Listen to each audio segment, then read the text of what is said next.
All right, welcome to the regular meeting of the Town of Southwest Ranches. Good to see a full house this evening. Really appreciate that. If we can please call the roll. Certainly. Mayor Bright Cruz. Here. Vice Mayor Hartman. Here. Councilmember Albritton. Present. Councilmember Jablonski. Here. Councilmember Kaczynski. Here. We have a quorum. Excellent. If you can please join me in the pledge.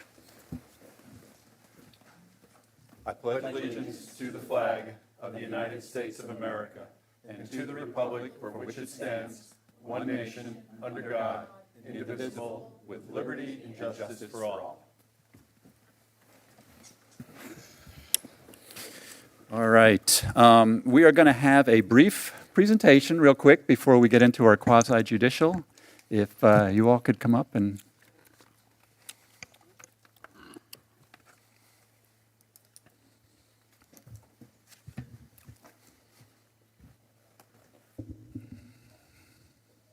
Hello to all Hello to all the town council members and residents of Town of Southwest Ranches and attendees. The 7th annual Unity and Diversity 5K Run/Walk is coming up on Saturday, April 5th, 2025 at the Rolling Oaks Park in Southwest Ranches. The goal of this event is to empower the youth to become active members in their communities, as well as to foster an understanding of people from all walks of life. The proceeds from this 5K will benefit the town's college scholarship fund to provide financial aid to students entering college. We encourage everyone to invite their family and friends to support this cause, all while promoting a healthy and active lifestyle. The event will have delicious ethnic cuisines and interactive booths. In past years, we have received tremendous support from the town, so thank you. Our mission of unity in diversity has grown each year with an annual attendance of 1,000 people and over 12,000 raised for the College Scholarship Fund, which amounts to more than $70,000. We want to make this year's event even bigger and better, and we need your help.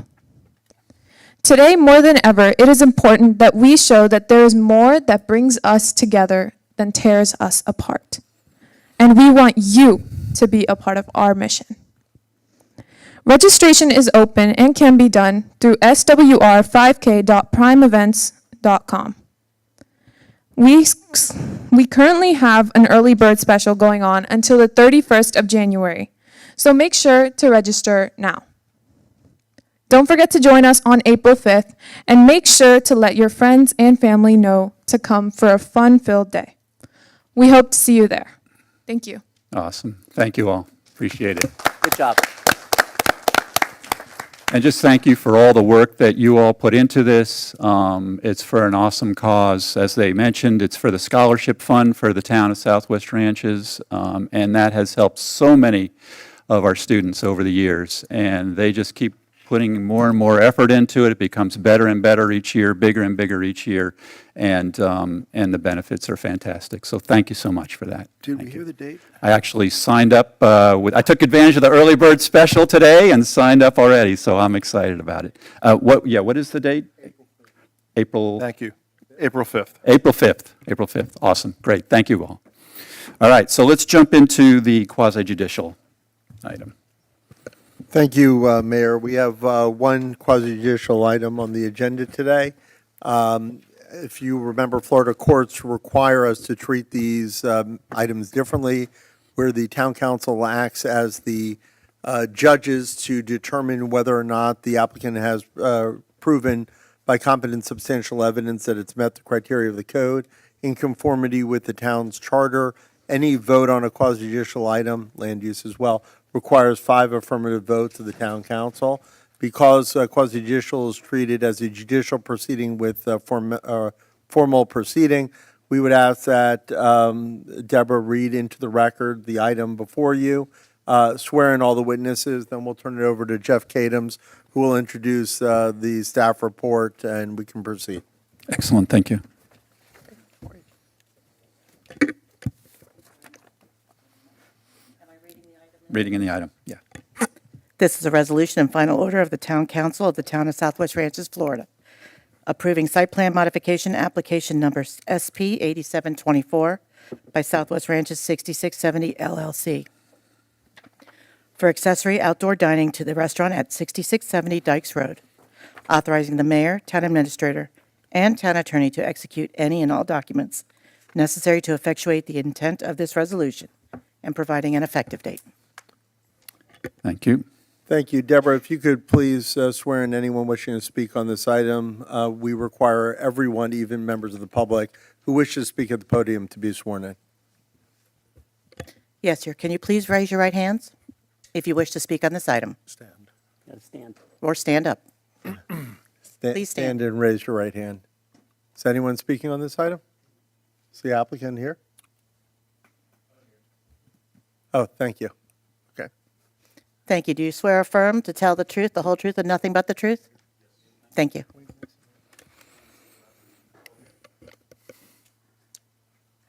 If you could just introduce yourself for the record and state that you know why you're here. Adrian Benitez. I'm the owner of Adrian Fish Restaurant and Fish Market. Thank you. And We're going to turn over to Jeff Kadams now, who will do a complete report. Then you can answer ask him questions and make a presentation if you want, and then it goes to the public and then the council. All right. Jeff? Thank you, Keith. Good evening, Mayor and Council. This is an application to modify the site plan that was originally approved for Applebee's and has been, I believe, two restaurants after Applebee's and before the current restaurant, Adrian Fish Market and Restaurant at 6670 Dykes Road. It's just an application to add a very small seating area outside. There's a door on the east side of the restaurant and a small sodded area. And the proposal is to replace 451 square feet of sod with some brick pavers and have some tables there. It would be in between the building and the sidewalk. It would meet all code requirements in terms of pervious area, setbacks, and all that. However, additional parking spaces are required and can be obtained from Lowe's through a parking easement. And the applicant has obtained a document from Lowe's that would allow the use of 10 spaces, which is sufficient to provide for the parking on the site with the outdoor seating. Staff recommends approval with 3 conditions. The staff report has 2, and I'm going to add 1 right now, please. The first one is prior to issuance of any town permits for construction of the outdoor area, the property owner shall enter into a parking easement with Lowe's approved as to form by the town attorney that allocates at least 10 adjacent parking spaces to the restaurant and that the easement be recorded in the public records of the county. Number 2, that the operation of the outdoor dining area is contingent upon the parking easement remaining in full force and effect. Should the parking easement terminate, the outdoor seating shall be removed immediately. If alternative off-site parking is not secured in accordance with the ULDC, the area approved by this application for the outdoor seating shall be restored to its sodded and irrigated condition within 24 months of the easement termination. And 3, install bollards between the parking spaces and the outdoor seating area to be approved by staff as an additional level of protection for diners in the event of a car overrunning both the wheel stop and the curb, which can happen. That concludes the staff report. Thank you. Mr. Benitez, do you have any questions of Jeff Kadams? no, sir. Does any member of the town council have any questions? Please, Councilmember Hartman. Thank you. Thanks for coming out tonight. Thank you. When I looked at the site plan or the plans you put together, it looks like you're putting 3 tables. That's it. Yes, 4 tables. 4? Picture at 3. Okay. How about over in the area, I guess it would be to the left of the door going in, on the opposite side where you've got that narrow strip. Are you planning on putting tables, or is that just going to I be was chairs planning for on just pickup? putting pavers there. Pavers? Yes, Okay. So that's not really for seating then? not for seating, no. Okay. Yeah, I had a concern that, if you were going to put 10 or 15 tables, maybe 10 spots isn't enough, but it sounds like Just 4 tables was the max we were going to. perfect. Good. Very good. Thank you. Yes, sir. Thank you. Any questions for Jeff at this time? Anyone? Before I turn over to Mr. Benitez, I just have to ask, anyone had any ex parte communications concerning this? None. I have not had any communications on this. I have eaten at that restaurant, just so you know. I had conversations with Jeff today on this topic. Thank you. Council, I also have had lunch there, and I had the pleasure of attending the grand opening. So, yeah. But I haven't had any other conversations. Thank you. Mr. Benitez, welcome, first of all, to the ranches. Do you agree with staff conditions? Yes, sir. Yeah. Okay, thank you. Do you have anything else to add? No, I'm very happy to be here in Southwest Ranches, and I look forward to all of you guys coming and eat at the restaurant. Does any member of the public have any concerns about the 4 tables at this restaurant? Seeing none, public session is closed. Mayor, turn it over to you for deliberation. Excellent. I don't have any issues. I think this is a good use. I think it's, I don't see any issues with it. Sounds like there might have been a safety concern that was resolved, which I appreciate. I don't know if anybody else has any concerns or issues that they want to bring up at this time. I just have a question. What are you going to do when it rains? Don't sit outside. There you go. You're not going to put a cover or anything like that? 'Cause I Well, the didn't see tables any- are going to have umbrellas. Umbrellas, That's perfect. about it, yeah. Yeah. Good. Yeah, we weren't going to do a canopy, nothing like that. Yeah, except it wasn't in the plans. so Right. Just good. umbrellas. Thanks. Great. All right, I think we're good, Keith. So, We need a motion to approve. okay. Second. That was a motion? That's what it was. Okay, good. And we have motion and a second. Any further discussion on this item? Seeing none, if we can please call the roll. Councilmember Albritton? Yes? Councilmember Jablonski? Yes. Councilmember Kaczynski? Yes. Vice Mayor Hartman? Yes. Mayor Bright Cruz? Yes, Motion passed. congratulations. Thank you, guys. Awesome. And I do encourage everybody to go out there. The food is fantastic there, just Yes. off the record. Very good. I guess it's on the record now. All right. All right. Very happy to welcome Miramar here with us this evening, specific Mayor Messam being here. We've had many discussions over the topic that they're going to be discussing this evening. I really feel like they are partners in this same fight that we're in. They've done an amazing job in communicating, in rallying, and really putting together a strong effort, not for ourselves, but for the next generation. And so I sincerely appreciate that. Welcome, Mayor Messam. Please come up.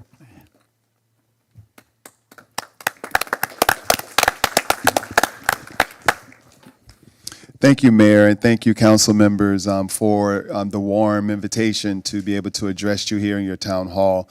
Before I get started, I would like to introduce our members of our staff who have joined me here as my backup, because I hear you all are a tough crowd, so I had to bring some backup. So we're starting with our city manager, Dr. Roy Virgin. Our deputy city manager, Kelvin Baker. Our assistant city manager, Sean Gale. Who I believe resides here in town, right? Yes, Yeah, we share. excellent. Very good. Welcome, another rancher. Welcome. Yes, and we do have Liz Valera, who heads up basically this, under Kelvin Baker, our initiative to rally our community and communicate important information regarding the incinerator. But Mayor and Council members, thank you so much for the opportunity to give a presentation as well as address any questions that you all may have. As you all have been aware, first we would just like to say thank you to the town of Southwest Ranches for your partnership and standing side by side with the city of Miramar on many instances as relates to what we call an assault on our quality of life in our community with the prospects and the proposal for Miami-Dade County, initially proposing Airport West, which sits really on the lip of our backyard in Miramar, to propose what would be America's largest incinerator, burning over 4,000 tons of garbage, emitting all types of harmful heavy metals, PFAS, you name it, right in our community. Not just in Miramar, but perhaps all of Southwest Broward County. Without going through all of the detail, I did want to take an opportunity to let Southwest Ranches know where we are as it stands with Miami-Dade County in their decision-making process. Initially, Miami-Dade Mayor Daniela Levine Cava proposed Airport West as the preferred site to build not just for the incinerator, but for a comprehensive master plan campus that would hold many solid waste disposal assets to process garbage that's produced in Miami-Dade County.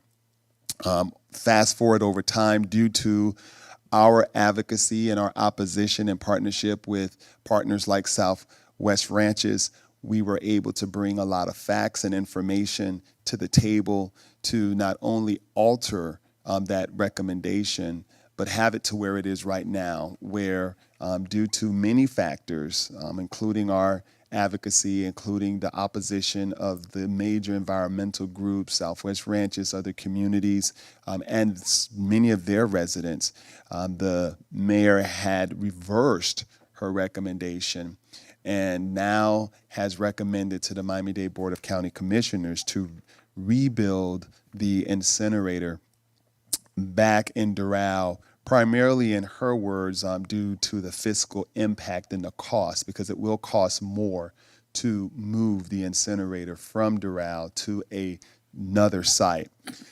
Their many members, or at least a majority of their commission members, today would rebuild it back in Doral, which was some of the additional pressure. There have been other factors that have come into play because no one wants to raise their hand to say, move an incinerator to my district, to my backyard, right? And the fact that there are pressures as it relates to the cost premium of moving it, also with strong opposition from the city of Doral because their residents don't want the plant rebuilt in their community.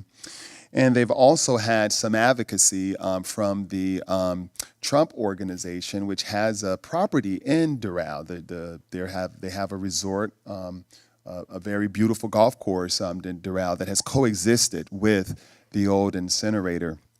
And I think the mayor of Doral reached out to Eric Trump, who runs that specific location, in support to help try to sway the county commission.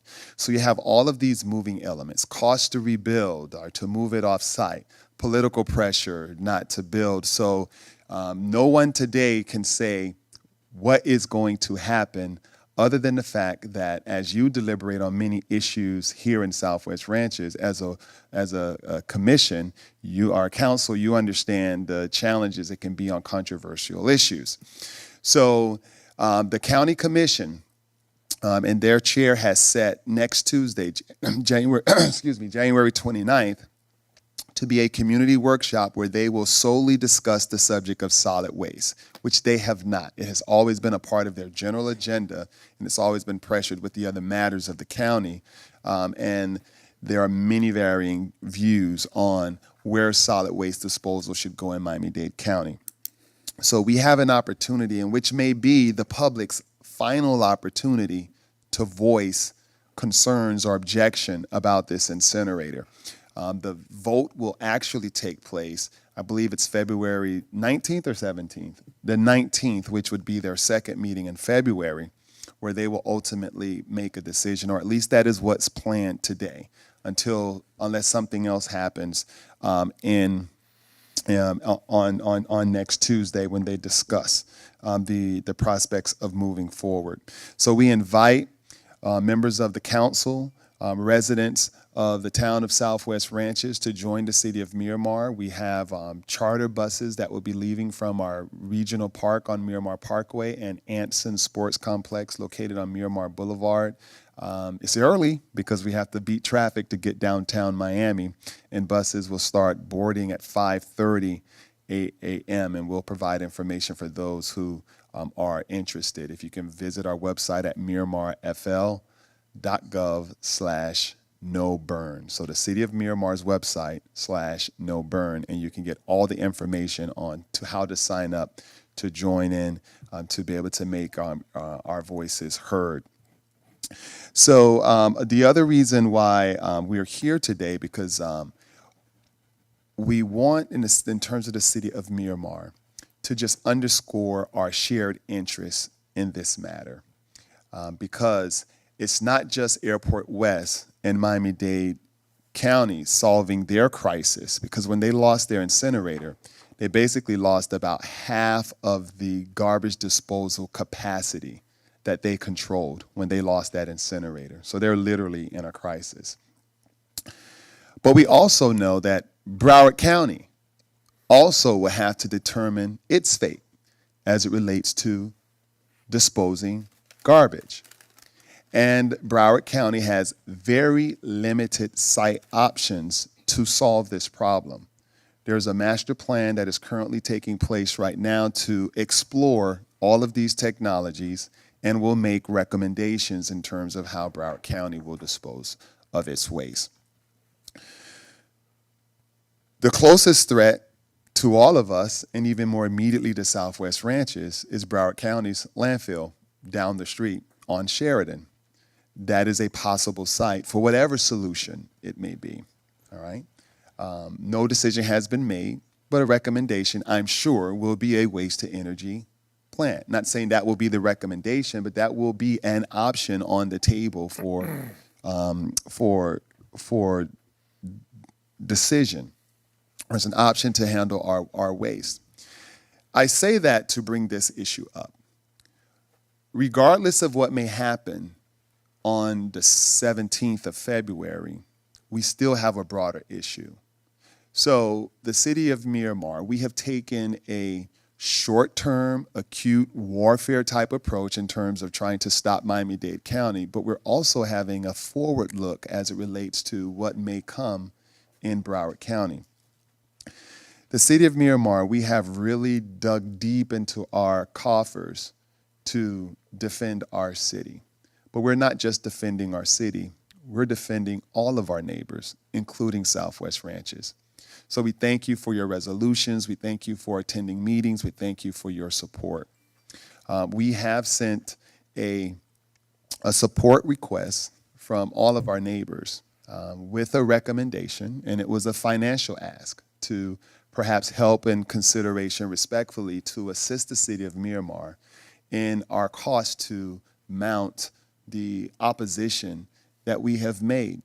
To date, the City of Miramar has spent over $600,000 in paying legal fees, advocacy fees, for us to be able to be in the position, because it's not more than just us saying we don't want an incinerator. We have to bring vetted scientific data to counter and to sway decision and policymakers and administrators in Miami-Dade County, which has proven to be successful, because here we are today in Airport West, at least right now, is not the mayor's is no longer the mayor's recommended site. Probably for political reasons it probably is, but for reality, it's not. It was not because she came to her senses to say that we won't stick this in someone's backyard who didn't ask for it, who didn't move there. It was because of the information, the advocacy. We've hired environmental legal law firm and consultants, lobbying efforts to be able to quickly be able to get meetings, because meetings were happening very quickly and we had to get our voice. As well as we have just recently provided budget to accommodate not only the meetings for next week and in February, but we also have an outward look for our state legislature. This advocacy effort, we've already met with the governor's office, the current incoming leadership of the state Senate, as well as the state House. We actually have a bill in drafting right now for legislative defense to prohibit an incinerator being built within 2 miles of any Everglades restoration project. We'll continue those efforts. The reason why that is so important is because if we're successful in this legislative session to get that bill passed, which is different than the other anti-development deals, is because for the very reason, prior bills were seen as anti-development bills. This bill is narrowly tailored, focused only on incinerations, as well as narrowly tailored to not attenuate or to block development in places where development should take place. So we're optimistic that this can pass, and if it does pass, it basically eliminates the development of a waste-to-energy plant right here on Sheridan, at Airport West, or anywhere in the state where the state has invested. In fact, it's almost $2 billion in Everglades restoration that has been paid. So just the thought of putting an incinerator next to this type of investment is just asinine. So we couldn't just wait to get support, financial support from neighboring cities, because we literally were in a code red situation. So that's why we're asking our neighbors, and we're very thankful to Pembroke Pines, who has not only agreed, but has also put forward, they've supported our effort by committing $100,000 towards our effort. We're not asking you to foot the bill for Miramar. As you see, we've already have invested in defending ourselves, defending our future for, as well as not only protecting us today, but protecting us for the future and protecting all of us. So I think you all are in receipt of the letter. If not, we can resend it. I forget the specific request. You have it. You all can, deliberate on what that asks. And we could definitely use the support, because the more resources we have, the more we can continue to fight. Resources cost when you have to hire industry experts, which will take place, to go to these committee meetings, to be able to navigate through all of the committees as a bill makes its run to the floor to be passed and ultimately signed by the governor. These are resources. The data that comes with these reports, sitting down and meeting with state staff to defend us, these are resources that cost. We think it's money well spent. When you think about the investment of our homes, each of us in our case, have moved to Miramar to raise our families. In your case, your constituents have bought their beautiful properties and homes to raise their families, or perhaps to have a business here in this community. We should not be threatened by the deleterious impacts that we know these incinerators present. So thank you, Mr. Mayor, so much for the opportunity to give you an update. And if there are any questions, I'm here, as well as our team, to address them at this time. Yeah, thank you, Mayor. Appreciate you coming out. I want to make a quick comment, and then I'll open it up to our council for any comments or questions they have. First of all, once again, thank you. You all have done an amazing job of leading the way for Miami-Dade in that fight, and it's been great progress so far. As you're aware, we have done the proclamation and a resolution to support what you're doing.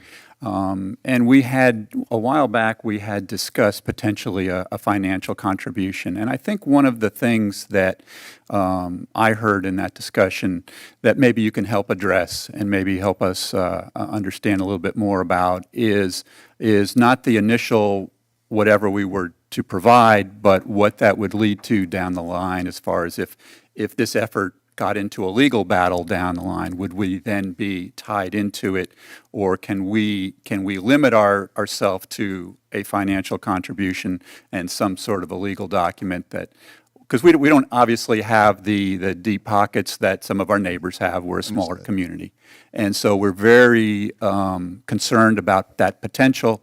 And I don't know if you've given any thought to that, or some options along that way that maybe we could support financially, but there would be some sort of a firewall or whatever, that we would not get caught into a fight that we could not afford to be participating in.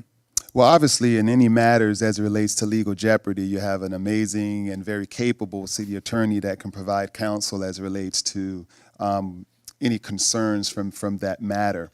But our estimation, and even speaking with our environmental lawyer, there's no binding risk as relates to you advocating on behalf of your city. The city of Miramar, we have participated in public notice meetings. For example, Miami-Dade County Commission meetings voicing our concerns, calling the mayor, calling each district commissioner, voicing our concerns, calling the governor's office and going to Tallahassee to meet, saying this is what is coming, this is a threat. We've just been participating in the legislative and the political process to sway decision makers to make the right decision. There's no contract. God forbid if Airport West is selected, then we'll enter into another phase where we will be vocal at every application and permit process to avert or to dissuade approval. Obviously, we don't want to enter into that phase. That's why we're head on in this phase of the opposition, so that we don't have to enter into that. But I would definitely, we have not been given any response from our city attorneys or our environmental lawyer that any municipality that would participate financially to help underwrite our advocacy efforts, that there would be any legal jeopardy. But you can definitely speak to Mr. Poliakoff as it relates to this town of Southwest Ranches. Great, thank you, appreciate that. Mayor, can I Yes, comment please. on that? Mayor, thank you for coming. It's a pleasure seeing you in Southwest Ranches. Just got to get a horse for you next. So I do have a couple of questions, because what you said here today, in your typical eloquent manner, differs slightly from the letter, and I think that from what I heard individually from council members could be resolved tonight with a couple of assurances. You clearly spoke tonight about the fact that it's a two-prong approach in both Dade County issues and Broward County issues. I was at the Miami-Dade County Commission meeting where you attended, where I think it was Mayor Cava-Levine mentioned the fact that, and one of the commissioners asked her, where's Broward County on this? Why isn't Broward County financially participating with Dade County to take all the garbage to the Dade County location, allow us to build a bigger, better facility and take care of both of our waste? And to which, she said no one's from Broward has contacted her, about the matter. I don't know if you recall that from the meeting, but I was stunned, when she said that, because it seems to make perfect sense that everyone would combine billions of dollars and do it one time at the Doral location and just upsize it for everyone. When we discussed the two-prong approach, I think one of the things was the way the letter was worded to the town, because I was asked to read it. It really looked at the fight in Miami-Dade County directly, in paying money to an attorney to fight the fight in Miami-Dade County. And it wasn't as broad as what you're stating here today to fight the global fight of an incinerator, whether in Broward or in Dade County. Where I think you could give the council some assurance, and I don't know how they're going to vote, but I just want to mention this, is if we took the funding away from giving it to an attorney or law firm, I forgot the name of the law firm that was listed in the letter, who could potentially put any municipality in jeopardy because we wouldn't be controlling what they do. Meaning if they, took an action or filed suit against the county and listed us as a defendant because we gave money, we potentially could be open to liability, tortious interference, a million other claims. Whether or not they'd be successful, I have no idea. But if you came to the town of Southwest Ranches today and said, listen, I want to hire these two lobbyists, these three lobbyists, this one's great in Dade County, these two are great in Broward County, because if you go on the Broward County lobbying website now, the amount of people hired by incinerator companies now is out of control. I mean, it's like everyone that you would think of is already hired by incineration companies. But I think that if you combine Pines, Southwest Ranches, Sunrise, whoever it would be, and say on a non-legal basis, we would like you to participate in our environmentalists who can, get the message out. We would like to hire these lobbyists to help advocate your position. I think, and this is just my gut reaction from what I hear, you'll get a lot more support out of Southwest Ranches who will have less worry about what a lawyer may be doing, to fight it in court, but more so what a person or company would be doing to advocate on the municipality's behalf. So I just wanted your thoughts for that. Thank you, Mayor, for giving me the minute to articulate that. Thank you, Keith. Excellent question, Mr. Polyakov. First off, my initial response is that when that letter was written, our efforts were primarily Miami-Dade County.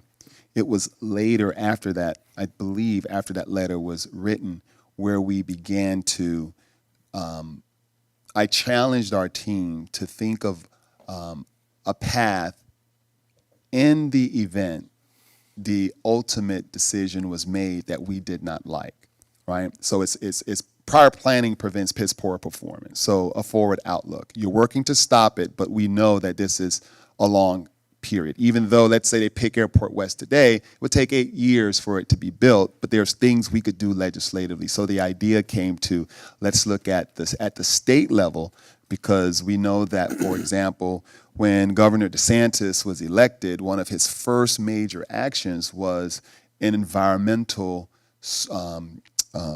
investment on Everglades restoration. It's important to him.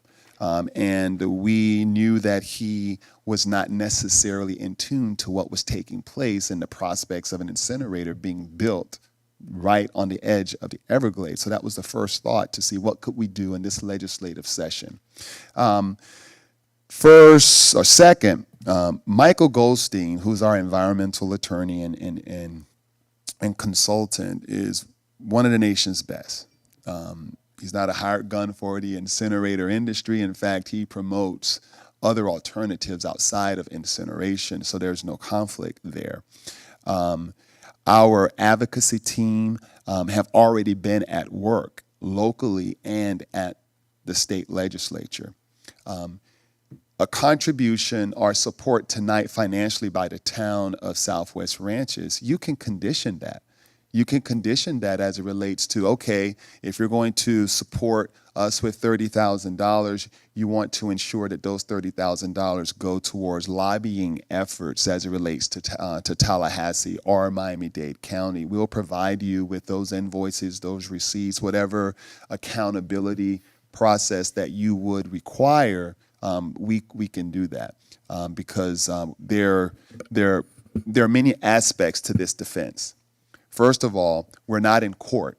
There are no legal filings. There's no legal work being done. This is all advocacy work, scientific studies, data, compilation of information, case law that could support decisions. But in terms of your support, you can direct those dollars, because there's many prongs to this defense that if legal jeopardy is a concern, there's other non-legal expenses that would help this effort.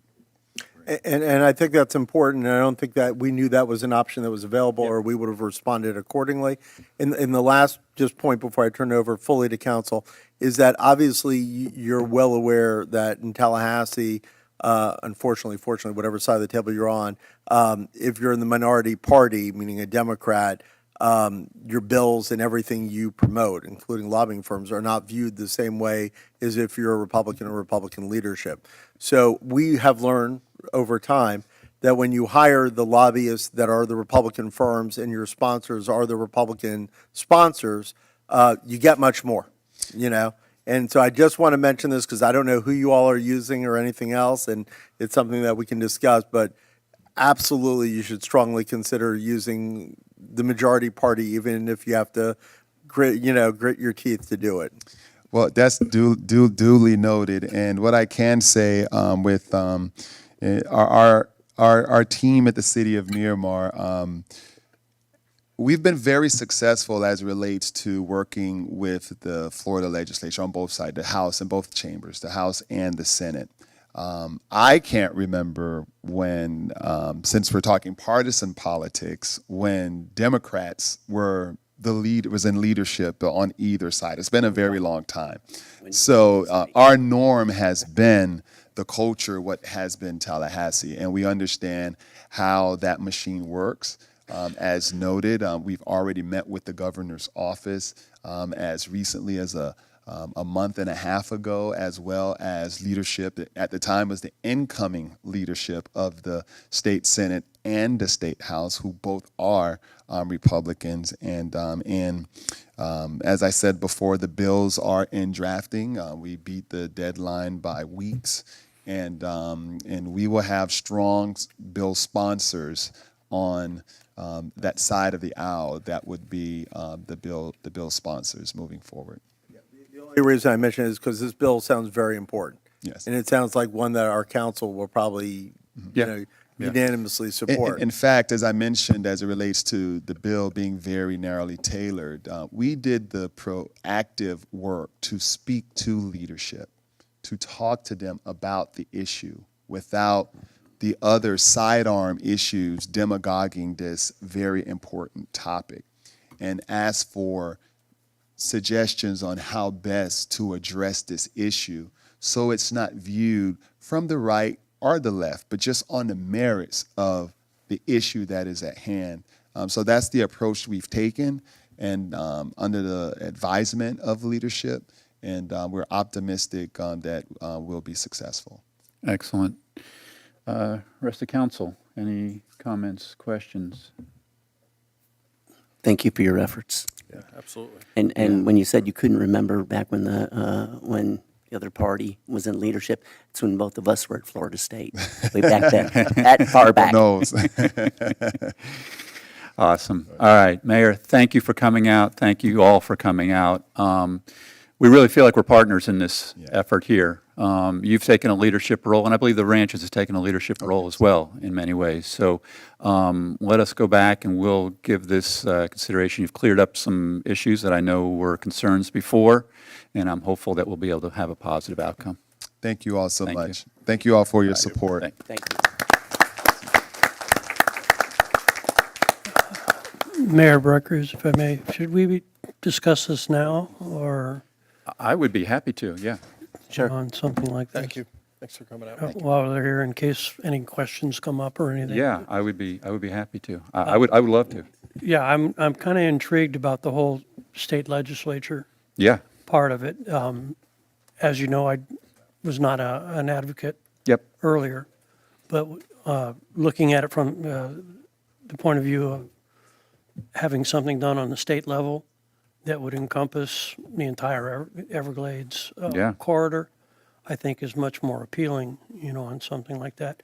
Even if, I would be more positive in moving in that direction, excellent. and I'd love to hear what my Yeah, colleagues so would I. have to I say. agree. I think that's a wonderful idea. Yeah. It's what Southwest Ranches stands for, protecting our environment. Yep. Yeah. Mayor, I did have a question for you. How did you guys come up with the 2-mile circle for the Everglades restoration projects, for the SERP project? Is that exactly how far it is from the Airport West site? I think it's a combination of proximity to what's going on here, as well as Everglades restoration projects that are going throughout. Like, one of the concerns would be not to unnecessarily or unintentionally capture areas that we're not even trying to defend. So, for example, basically all of our canals in South Florida could technically be considered Everglades restoration. Good. Right? So we want to ensure that those types of systems that are a part of the network is not caught into the bill. So we think that with that process, that canals and other de minimis issues would not be captured in the bill politically. And I like the way you're looking at it because, yeah, the canals all feed the Everglades, which all feed the projects. Yep. I'm out there all the time, and what worries me about 2 miles is really the closest restoration project is out on Tamiami Trail, where they elevated the road, and the next one up the road is probably 20, it's at the county line. So that's why the 2 miles kind of worries me, but the argument you're making of all of our canals are part of that restoration project, the water's being fed in and being processed through their projects, that'll work.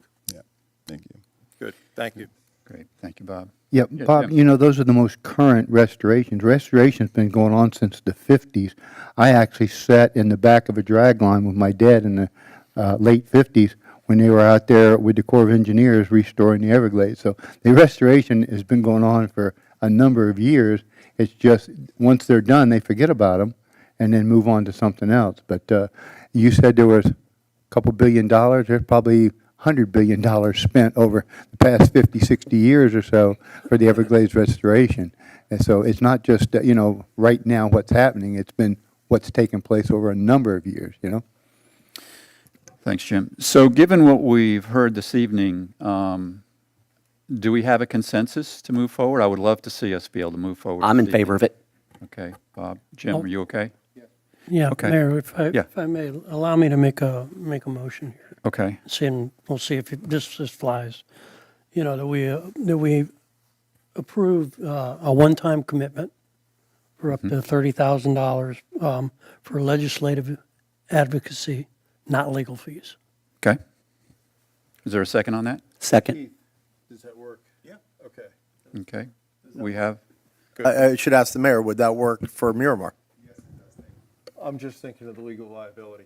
That's Yeah. why I asked you. yeah. For legal liability, we're not hiring an attorney, you're hiring a lobbyist to help support their bill in Tallahassee, which I'm sure they need as much money as possible to hire right now. Perfect, thank you. Good. Any further discussion on this item? Did I get a second? You did? I did. Yep. Oh, I did. okay, aye. David, got a second from David. All right. Deborah? Do you want to do the public, or? Yeah, thank you. Yeah, is there any public discussion on the item? You're up, Jim. Jim, up here. By the way, just for purposes of the record, Mayor, Yes. Emil would like that motion to be clear that it's the unassigned fund balance is where it would be coming from. Okay. I would agree to that. I agree with that. Good evening, Council and Mr. Messam from Miramar. I have solicited through a business plan to your people there about an idea that I recently came up with, probably beginning when we started to see the table turn at the Waste Authority. I have contacted a neuropathologist from the University of Miami who starred in the movie We're All Plastic People. He's a neuropathologist. Blowing that up. Yeah, I know. It's about time somebody bought some good hardware. Okay, and this any better? Okay, bump helps. All right, so we got a neuropathologist and a doctor in biology, and he's also the biologist for the Seminoles now, and he was the biologist for the Miccosukee Indians, which are major stakeholders in the area that we're concerned about. All right, they can prove together, if allowed, a few more tissue samples which are being restricted by the Freshwater Fish and Game Commission concerning the mercury, the potential mercury neurological poisoning that happened down in the Keys. They won't release to a pathologist, a neuropathologist. Court accepted an determination of death, okay? They won't let them examine it. Why? They won't release the tissue of dead manatees. I hear about dead manatees all the time. Why are they dying? Okay? A pathologist can't determine that from the University of Miami. I'm trying to get these two guys working together to warn, okay, effectively, you're causing bodily harm to any living animal or organism. All right? That's pretty big when those kind of guys team up. Jim, you need to. Are we done? Yes. Yeah. Okay. Anyway, you got the solicitation. I suggest that we get together on this project. Thank you, Jim. Yeah, Debbie. I just want to say thank you to you all. I hope you move forward on this. I'm thrilled that Mayor Messam came and shared all of his thoughts and really got the point across, the importance of doing this. So I applaud you all and hope you'll get this done. Great, thank you. Any other public comment? Seeing none, public comment closed. Any final comments, questions? Seeing none, if you please call the Great roll. idea. Councilmember Albritton? Yes? Councilmember Jablonski? Yes. Councilmember Kaczynski? Yes. Vice Mayor Hartman? Absolutely. Mayor Bright Cruz? Yes, Motion passed. awesome. Thank you again for your effort. Got it. Very good. Y'all are welcome to stay for the rest of the show, but I suspect you have other things to do. Lot of fun but tonight. You're welcome. Thank you for A coming. lot out. of fun tonight. Yeah, take full advantage. Know the feeling. All right, y'all take care. All right. Next presentation that we're having is another one that I'm also very excited about. Eagle Scout, we've had a number of Eagle Scouts here in the ranches, and it's always exciting to see what they're working on and how that contributes to the ranches. So we have Wyatt Kruger here this evening.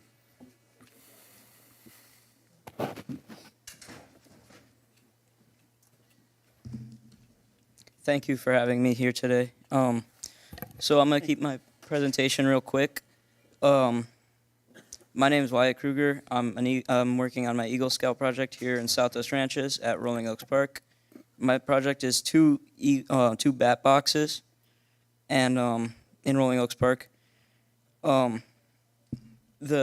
Unfortunately, Home Depot and Lowe's isn't like gracious enough anymore to give funding as they used to. So I'm here to seek funds and also answer any questions about my project, anything. Can you give us like just the 2-minute overview of kind of what a bat box is, where you're going to put it, how tall it is, and and that kind of thing? So a bat box is a house for bats that's 20 feet off the ground. That's what it's recommended, and it's the one I chose is called a rocket box. It's like tall and mounts onto the pole, around the pole as like a sleeve, and I chose that design because I figured it'd be the most windproof, hurricane-proof kind of thing, and just the strongest against wind. Excellent, excellent. I know you gave a full presentation the other evening at the Parks Board, and we really appreciate that. It's a great project, and appreciate you taking it on. I'll be honest with you, when I first heard it, one of the, maybe a simple thing, but really impressed me about it, was that you're doing two of them. You're doing two of them. You probably could have gotten away with doing one, but you're doing two, and that says a lot about you and the effort you're putting into it. So thank you. Thank you for the support from the dad and the family. I know they're all involved too, so that's awesome. So I would like to start you off, if I can, with a contribution, $100 to get you going. I suspect there may be some others this evening. Mr. Kruger, here's another one, $100. There you go. Not that I'm the cheapskate. I donated the other night. But good job. Oh, you beat me to it. Good job, Bob. So thank you for that. And thank you once again for contributing to our town and making it better. Really appreciate it. It was a cool project. Thank you so much. I can't wait. Would you let us know when you're going to finish it up? And, I'd like to come out and see it. I'm still working on the dates I'm going to be working on it. Okay, well, you can let us know through just let us Russell, know. when you're finished. I think we'd all love to come out and see it. Yeah. Definitely would. Dad, send me your address or so, and I'll get a check to you. Okay. I need your address so I can get a check to you, all right? Yeah. Thank you. Great. Awesome. Also, Mayor, just to mention this young man, Cutler Bay in Miami-Dade County is very into the bat boxes. Their Parks Department are putting them throughout their parks. So if you have any questions, on how to do it, feel free to use them as a resource. All right. Great. Awesome. Thank you so much. All right. Thank you. Yep. Good luck. Yeah. Good luck with your endeavors. Good luck. Great. Thank you. Yeah, absolutely. Hey, Wyatt. Hey, Wyatt, that guy right there's got a whole All bunch of money. right. That guy right there's got a bunch of money.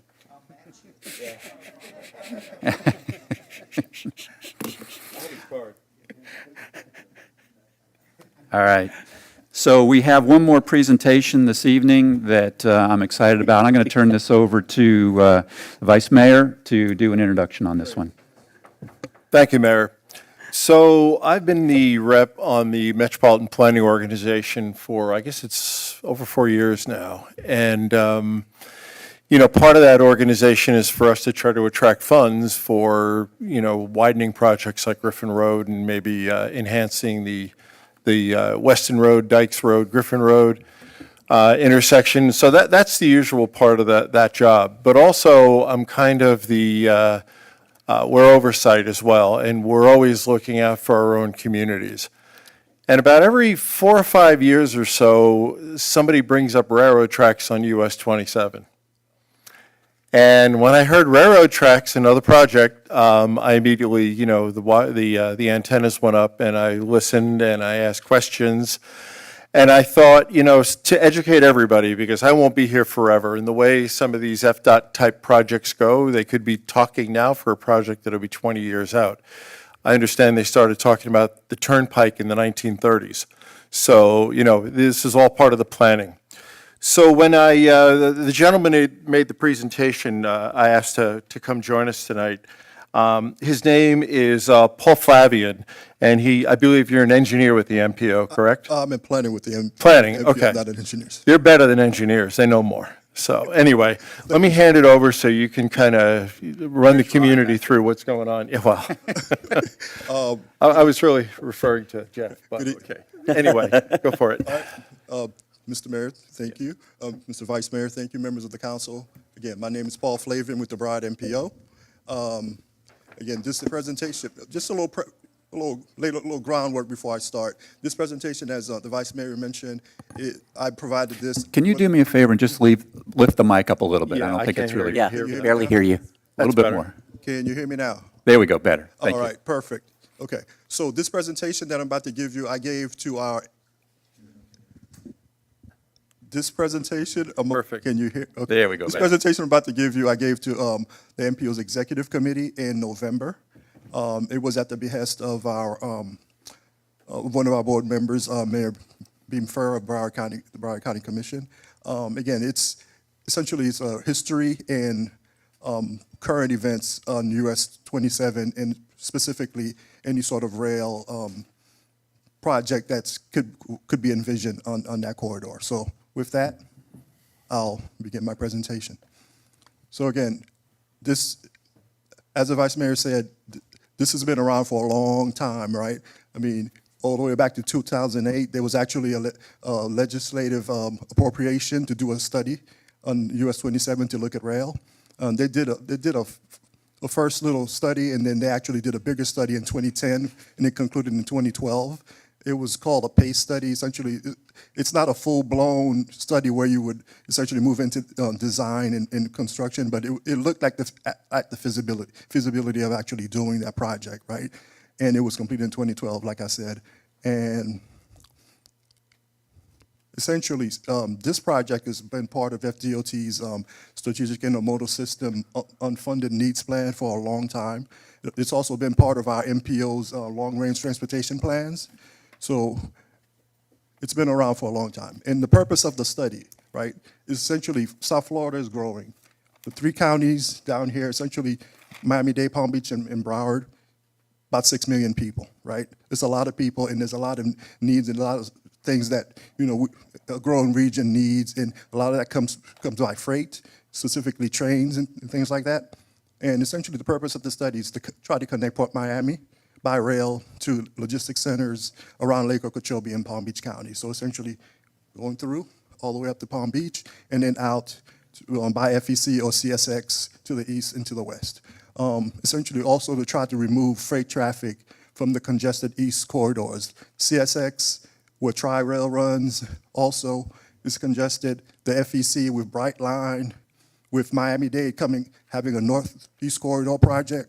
That's going to happen. Broward with BCR South. There's going to be a lot of passenger rail in addition to the freight rail. So the thought process was potentially to be able to move some of that freight rail to the west on that corridor, and essentially to redevelop US 27 as a multimodal corridor, including rail and highway.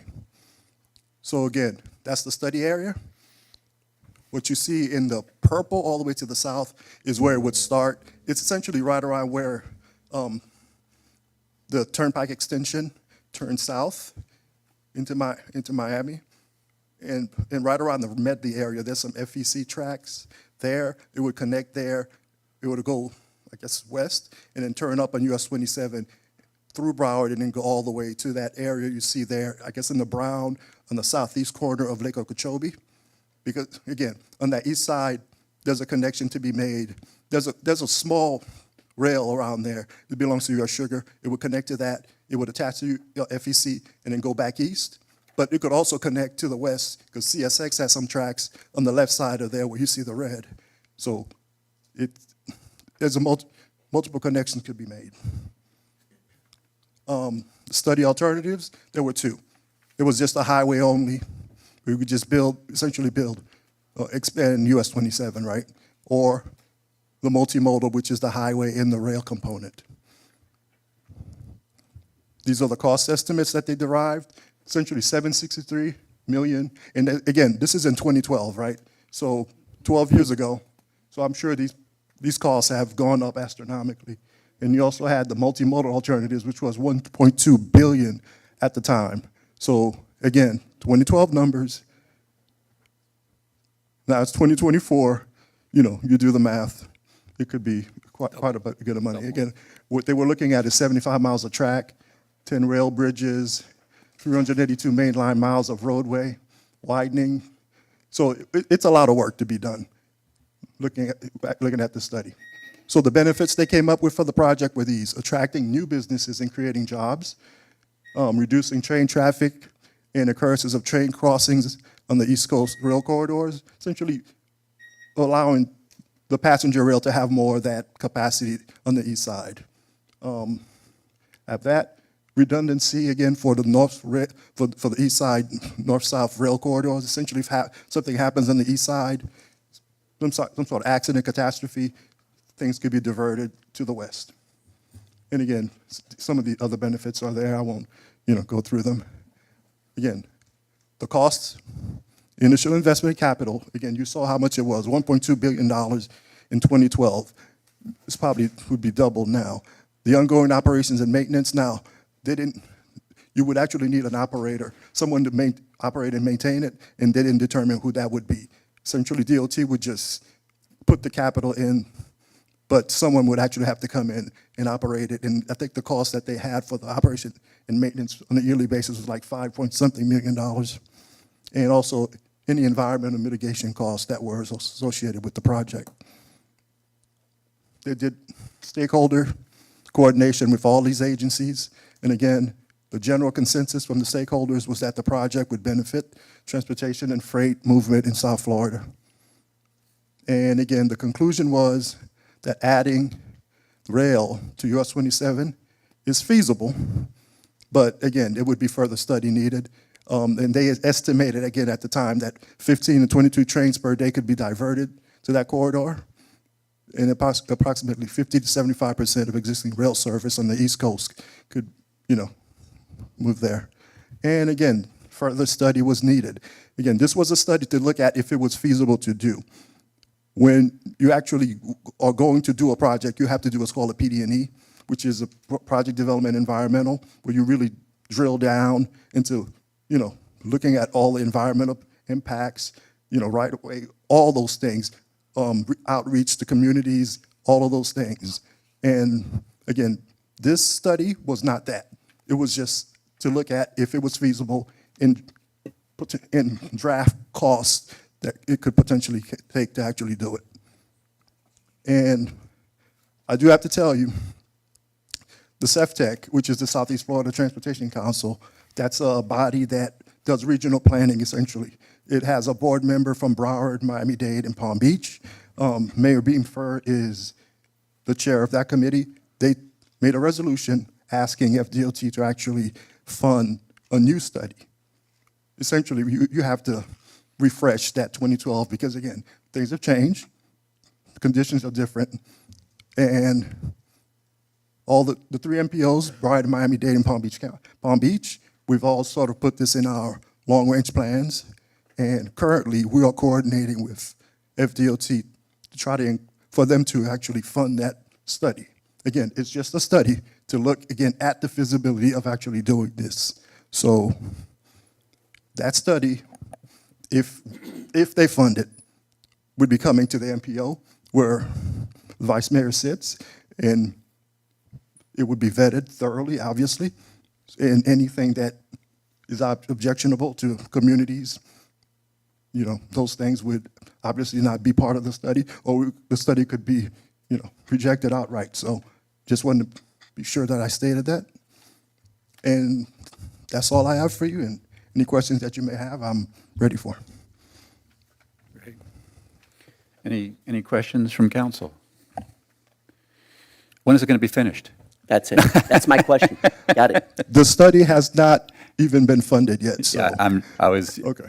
Yeah, no, you were clear. Okay. You were clear. I was Yeah, being I facetious. did see a hint of a date up there. It said the 2050 SIS plan, so Yes. could we count on it being built in 2050? Because I think I'll be, 92. That might be a good time to get started.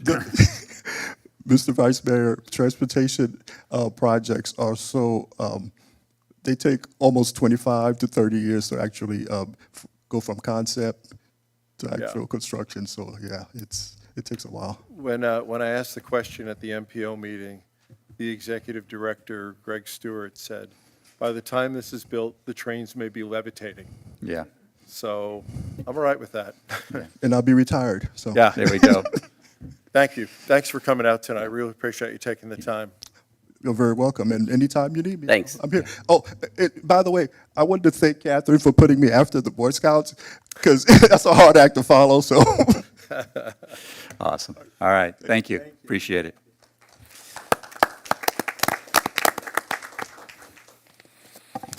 All right. The next item is public comment. Before we get into public comment, I don't know if you've been, we're an amazing town. When the Olympics came on, we had participants from our town in the equestrian events there. And as you know, we've recently gone through the inauguration of a new president, and we've had a number of our residents that have been intimately involved in that process. And I want to just shout out to Louis Gregory, Uncle Louis, who is here, and he produces for Christopher Macchio, and who sang during the inauguration a number of times. And I just appreciate the effort that you've done, not only for our town, but for our country. It's an amazing thing, and we're super proud of you and all that you're doing, and so thank you. I don't know if you want to say a couple words, or please do.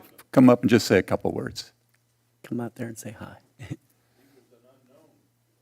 Thank you very much. Where did I find Christopher Macchio?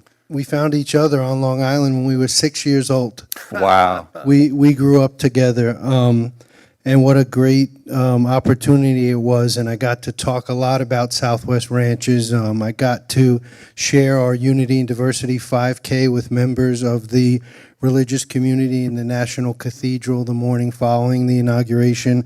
And I got to tell so many people my saying that I love to say, we're all strangers until we become neighbors. So I'm looking forward to April 5th for our 5K now that the inauguration was behind me. And now I get to focus on something even more important, my favorite place in the world, Southwest Ranches. So thank you so much. Awesome. Thank you. Louis. Thank you. Appreciate it. All right, public comment. Do we have any public comment this evening?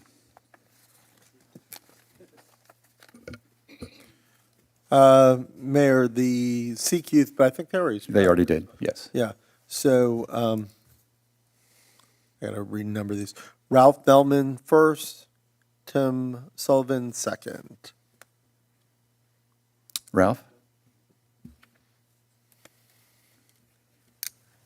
Good evening. How you doing? Yeah, good to have you come out. I'm here because I want Please speak in the mic so they can hear you at home. Hi, guys. There we go. I'm here to set a meeting with y'all. or especially you, Steve. Okay. After this, I want to call you tomorrow in reference to the farmer's market and this agreement. Hello, Mr. Attorney, your agreement? Anyway, I want to kill the agreement. I want to challenge you guys, especially the lawyer and our town administrator. I had a meeting with the town administrator.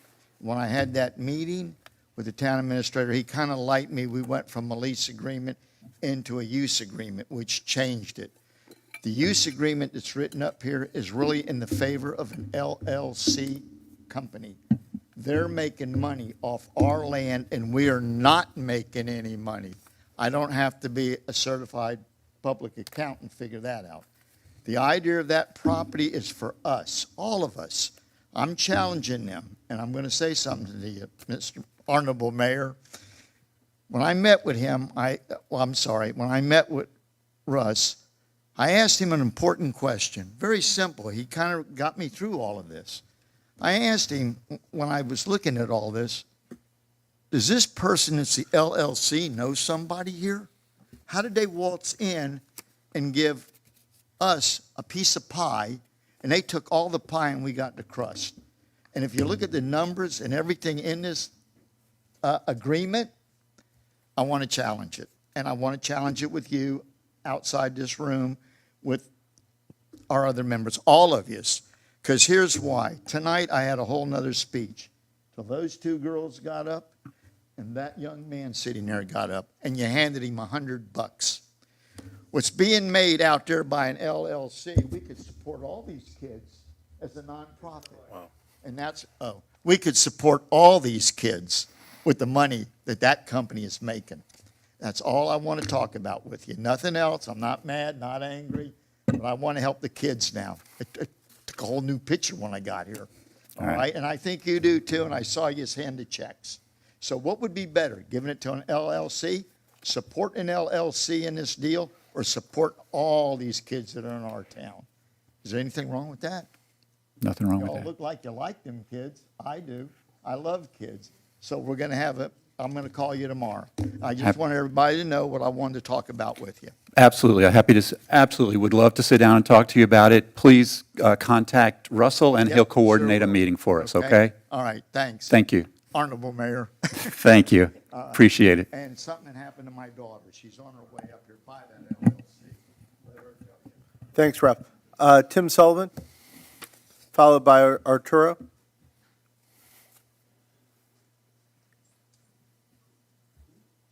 Hi, my name is Tim Sullivan. Thank you all for giving me this time. This is not usually my thing, but I've noticed over the last few years, you have a lot of people making businesses in homes. We have one on 199th, and I feel bad for the people in that neighborhood. They've come in, cleaned the place up, and then compacted the soil. Now that takes care of your water drainage because that's going to somebody else's yard. They put a driveway in on a swale, which you are not allowed to do according to your bylaws, because I live on Griffin, so I know you can't put a driveway there. And they did it. Same thing across the street. I thought it was going to be a nice place they're growing plants. Well, they're just hiding their equipment. All these landscaping companies are coming from other towns. Most of the trucks I've seen on 95 in Pompano that come all the way back out to Southwest Ranches to store their vehicles. It's not fair to the people that live next door to have a cup of coffee on their back patio and they're looking at billboards. Plus all the traffic going in. There was 22 cars there. Last couple of years, you let a semi-truck company come in on 193rd lane. They just put higher bushes so you don't see them. We allowed this years ago, one semi-truck, someone lived there. Not to have 10, 12. Where there used to be horses, it's now pavement, basically. Because with all those trucks pounded in there, and we're all on well out here. Right. So you have all the oils and greases and everything coming off these things. Some are very clean, they're still not going to be that clean. But somewhere along the line, you got to stop this. Because they couldn't do it in someone else's town, and they got kicked out of. So now they're coming over here. And I understand they had a great support from other people coming out saying, yeah, they should do it. It's all part of this and that. Well, the problem is all those people are doing violations too. You just had a gentleman here looking for 4 tables at his restaurant, and he had to go through hoops to get that. These people are coming in on the weekends, doing what they got to do, clear what they got to clear. For what? It's not fair to the residents in that area. It's not fair for them to have to wake up at 7:30 in the morning because they're starting up tractor trailers. And I get 3 phone calls a month to sell my house. And I don't know if everybody else does, but because of where mine's located, it's a perfect opportunity. So somewhere along the line, I understand we don't like code enforcement and all that stuff, and a lot of times when you guys were running, I said, we may need to do something because this is what's going to happen. They're just going to take over. And then they're going to get to the point where they got a stronghold that you're not going to do nothing, which is a shame because this is a beautiful place. Right. I've been out here 30 years. Yeah. Love it. Yeah. So we need to attract better people. Yeah. Thank you. Thank you, very Tim. much. Thank you. Tim, I really appreciate you coming out. Thank you. Thank you, Tim. Arturo? Thank you. No worries. Okay, Tracy Swait. And then last but certainly not least, Jim Lasky. Tracy, nice job on the news story. Oh, thank you. Well, I was trying to help, because it helps us as a rural area. I don't know if the mic, I'm so little. Okay, I think my dad did a good job there. It's kind of sad right now, and I really feel like I kind of got thrown to the curb here. But we had a meeting with Russell, and he knew it's about a bargain, but he didn't know what the details were. But right before that meeting, we made the meeting one day for the next day. That morning, I get this really bad email from the Scioli group that we're at the farmer market. That letter was unfounded. Okay, I'm not going to sign an agreement like that. We had a verbal agreement. That's the way it worked. I'm out there exhibiting chickens, which most farmer markets, you go to Miami Lakes, they don't have that. So we're neat. At this point, they don't want us there. So we can't go there. We got no warning. We're gone. And that's where the problem's coming in. That's one of the biggest issues. But when one door closes, another one opens. So I'm hoping you guys will do something right. He's offering to make an offer to you. I did in the beginning. I don't know how I got to this. And I'm like, what did they do? Just walk in like Mary Poppins, open an umbrella and say, hey, I want this. Okay, you can have it. And, and it's easy. It's easy to just vote. We can make a seagull eat Alka-Seltzers just by voting. But is it right? And that's what we got to look at. Because we got one resident right now out there. That's it. We need farming. We're not getting the residents involved. I don't think they should be charged a high price. That's number one. Because you're not going to sell enough little garden tomatoes or little garden cucumbers. And if your neighbor wants to put them on my booth, I didn't see any problem with that. I don't see a problem with it. And I love the kids when they come out there. Most of the people are from HOAs. They don't see chickens. They don't get to know about them. And I love to see those kids with the smiles on their faces. It's adorable. So I'm hoping we figure out something we're going to do. We'll have the meeting, talk to everybody. Thanks, guys. Thank you. Good to see you, Tracy. Any further public comment?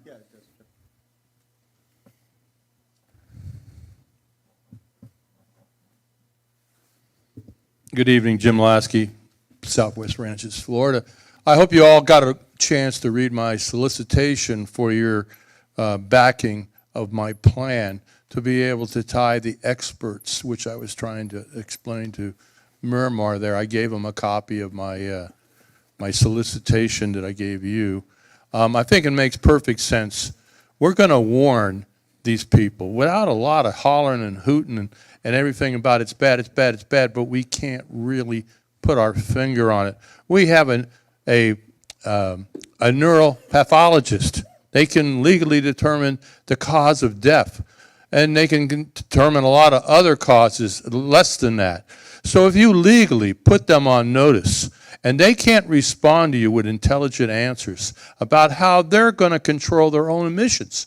We heard a big presentation from Norway, but they had no numbers. And no, who was counting the numbers if they would have had the numbers? They would have made up their numbers unless they had somebody like Mr. Spitzer, okay, doing that sort of calculation, which he can do.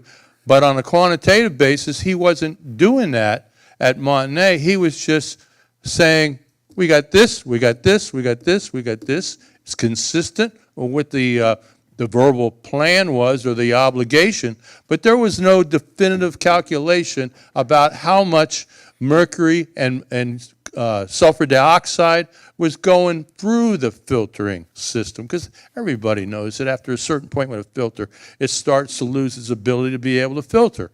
And the manufacturer of the filter claims they're going to last for 7 years if you maintain them. What does that mean? That means some sucker is going to literally have to go up to the bag house and start dumping these air sock looking filters into a containment vessel, and then where does it go? They're allowed to leave it right on the site. So, I mean, you got a great big problem over there, but nobody wants to really dig into it.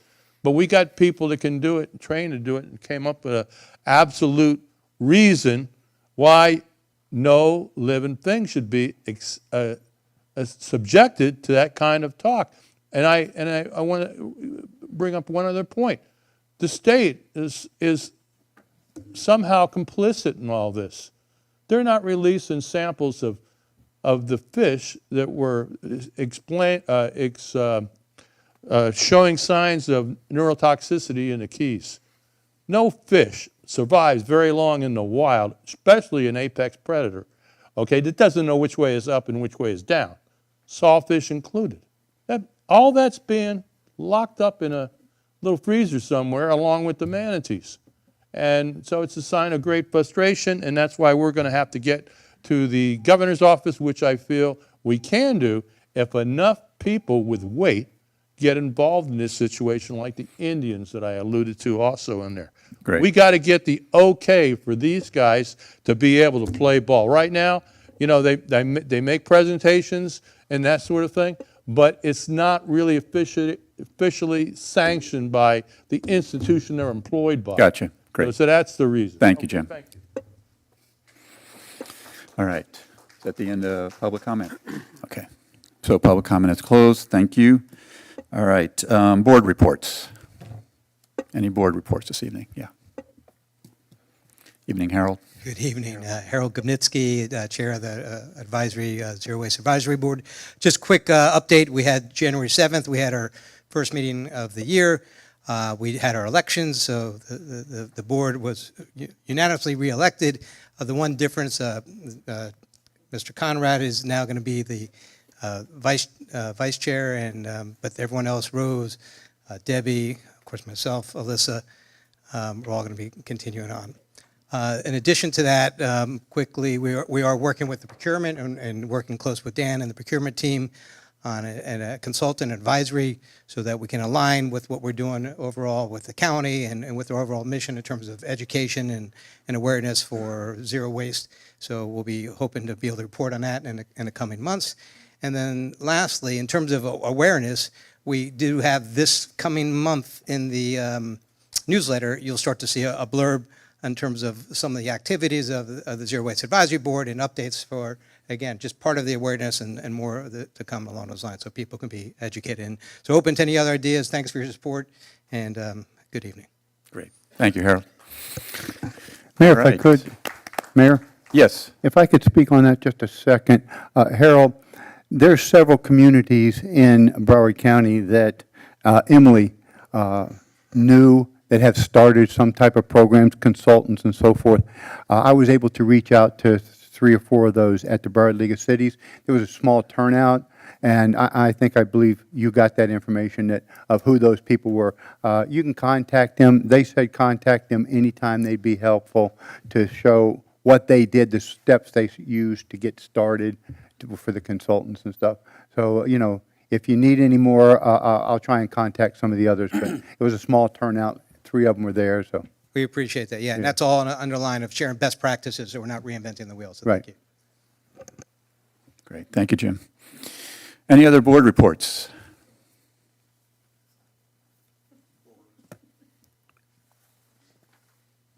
All right. Well, on behalf of the Ed Board, just wanted to let everyone know that the flamingo. Who are you? Debbie Green.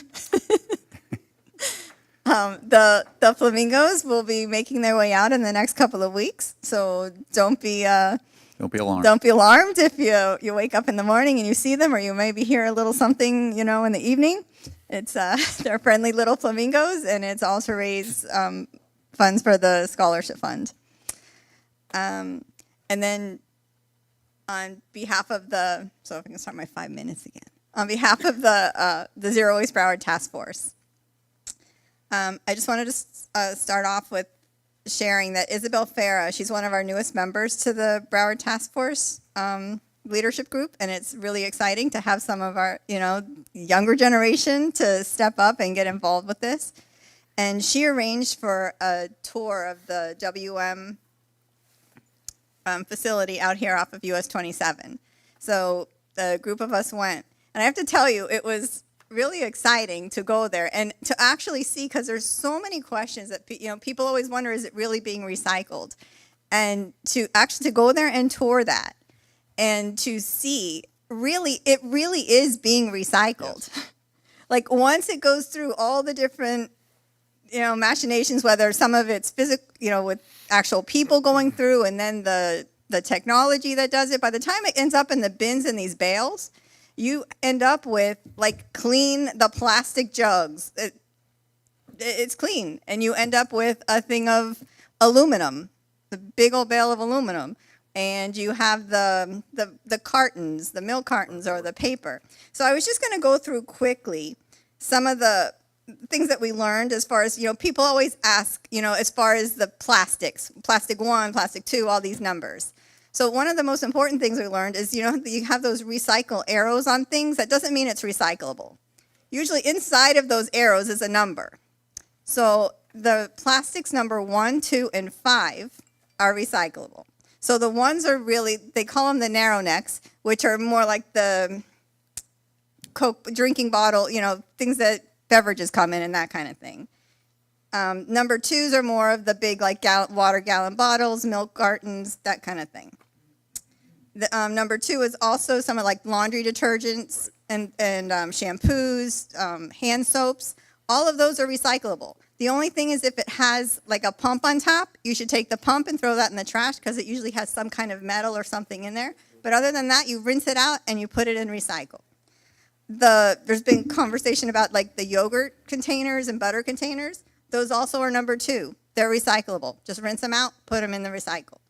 The aluminum cans are recyclable. Steel cans are recyclable. The orange juice cartons, milk juice, the paper cartons, they're recyclable. All the cardboard is recyclable. It's dry. And basically, they said anything that's from a tree and you can rip it, it's recyclable. The things you don't absolutely want to put in there, you can't put styrofoam or any kind of the batteries, and just no food waste. But in the end, if you have a question, if you question it, as what Barbara says, if in doubt, throw it out. Right. Because by putting in the thing that you're not quite sure, then you've now contaminated, and it just takes that extra work to get it done. Right. But in the end, it truly is being recycled. All righty. So it's just very exciting. We should create more tours for residents and people to see. And I wanted to share just a little bit about the zero waste, the solid waste advisory of, what the heck is it called? The Solid Waste Advisory Board of Broward County. Yep. Authority. So I just wanted to make sure if anybody's out there, and they had sent out the first survey, but if people are receiving these surveys, it's just really important that we respond to them because they really are trying to get the feedback. And I think of all of Broward County, when they came back with the results, I think Southwest Ranches represented basically 25% of the respondents.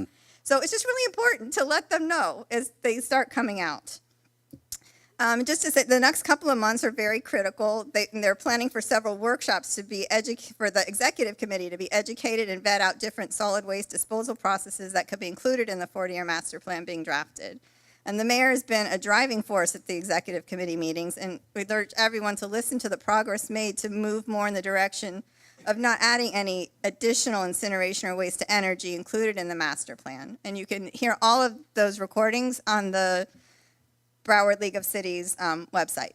So, thank you. Awesome. Great information. Thank you, Debbie. Really appreciate it.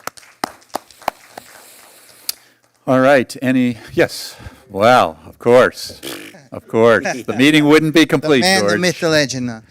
Good evening, Council, Vice Mayor. My name is George Morris. On behalf of the Astronaut Foundation, Southwest Ranches Park Foundation, I'm going to make it brief tonight. I just wanted to talk a little bit about the carnival. The carnival obviously was last weekend. It was a wonderful event. We had a lot of people come out. We had some issues with some weather that we can't control. Just an overview of the carnival. Thursday and Friday we had some rain. We still had people come out and enjoy the carnival. Saturday and Sunday was out of the world. We had a tremendous crowd. People came out, families, children. It was a wonderful day. I saw a lot of you councilmen out there as well. I'm sure you enjoyed the crowd. You saw everything. Monday was the final day of the carnival. We had a little bit of rain also on Monday, but still people came out. We were able to clean up the site. Everybody left. We didn't really have any problems whatsoever. It was a wonderful event. We made money. We're still counting up the different people, the contributors and people who contributed. I'd just like to mention, a few people really quick. Also have some video and some photos if you want to show them real quick.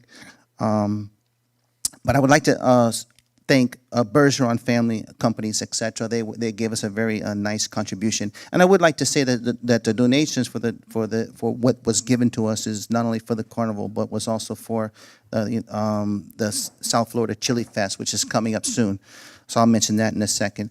But the Bergeron family gave us a contribution, Swift Response, American Engineering Development, Tommy Cirillo, Madison Millwork, Ernst Construction, R&R Electric, Murdoch Electric, Weekly Asphalt, JR Design, Bankers Healthcare, Air Mike. The list goes on and on. I'm not going to bore you all. But we had a tremendous turnout for people who contributed. And let's see what else. Also, I did mention the chili cook-off is coming up. Car show and chili cook-off on February 22nd. Going to be from 10 to 4. What else? The carnival, back to the carnival. There was a little controversy I saw on the internet or whatever, people complaining about wetlands or whatever. But, I have some photos to show that we basically respected the wetlands out there. We cleaned up the site. And it really was a wonderful event. The money goes to the Astronaut Foundation. It's a nonprofit 503c corporation, and we give back to the town, and we basically fund the parks and recreation fields, and it's a wonderful cause. A special thanks to Rick Bell, Barbara Lester, and Barbara Gonzalez, Elizabeth, Delia Stewart, my wife who was parking the cars, Sage Semeta for his design. We all know Sage Semeta, and Marie Nix. In December, thank you very much. I know she's here. I appreciate all her help. And my parking crew, that was led by my son. He did a wonderful job, kept all the cars parked. That's pretty much it. I'm not sure if anybody has any questions. I'd like to just show some videos real quick of the event for those of people who may have not gone out there and made it out there. Yeah, do we have Just that? really quick. There it goes. This is just a drone video that was taken of the site, just showing the crowd. This was early Saturday, but during sunset, you can see the different rides that we had. We had some great attractions. We had the kiddie rides. We had the food vendors. The Ferris wheel, all the good stuff of the carnival. This year we had the carnival spread out. We had it from one end of the field to the other end of the field, with the food vendors in between. We had vendors there as well. It was a great event. So anyhow, I'm not going to take up much of your time, but I just want to thank you very much. There's a beautiful view there of the parking lot. You can see the areas of the wetlands that were roped off. The parking was very organized. I would like to if I can just jump in there, we are very careful about the wetlands. I did see some of that wetlands chatter out there, and absolutely, You know, the lines were drawn where the wetlands were, and the cars were not allowed, and traffic was kept out of that area. And even basically the foot traffic was kept out of that area. Absolutely, 100%. You can see the cones there. It was all cordoned off. So, They weren't allowed to yeah. walk between the cones. So that's important to us, and I know you all did a Absolutely, great job we on that. protected the environment 100%. We're very concerned about that. We actually got the DPEP report from Broward County, and that's what we used to map out the site and keep out of the wetlands. As you can see, even the entrance going from the parking lot into the carnival site, that's not a wetland area. It's drawn on the wetland that was given to us, the map, that's not wetlands. So again, it was definitely very well protected. And you can see the field wasn't torn up. It was actually dry. It drained really well in the areas where we parked the cars. So, yeah, it was great. I Great think job. Maybe a couple more pictures or something like that. But it's just a different view. It's a beautiful town that we live in. You can see the fair. You can see that's a corner of Dykes and Griffin. And this was early. This was before the people came. But on Saturday, if anybody was there on Saturday night, boy, that was a heck of a turnout. The people that did not come on Thursday and Friday due to the weather, let me tell you what, they were out there. They were out there on Saturday, the families and everyone else like that. But again, thank you very much for allowing the Astonite Foundation to put on this event. All the money goes for a good cause. We appreciate it very much. If anybody has any questions, I'll be more than happy to answer. No, just Okay, thank you, fantastic. George. No, I thank know you. the Thank you for amount the of work that opportunity. goes into that for you and the entire board there. It's huge. And so thank you for doing that. Our town is Thank better you. for Thank it. you very much. And one last thing real quick. Bingo, March 22nd as well. Everybody welcome to come out to Bingo. It's another one of our fundraisers. And I might be coming to you in the future with regards to some other ideas from the Astonite Foundation, a potential pumpkin patch and a food truck event, but we'll get into that another time. But thank you very much for your support. We really appreciate it. We came out positive in the fundraising, and thanks for the opportunity. Excellent. Great. Thank you, George. All right. Any other board reports? Seeing none, council member comments. Yeah, I'll go. Okay. I'll make it quick. First, a couple comments. One is, Tim, thanks for coming up to the mic.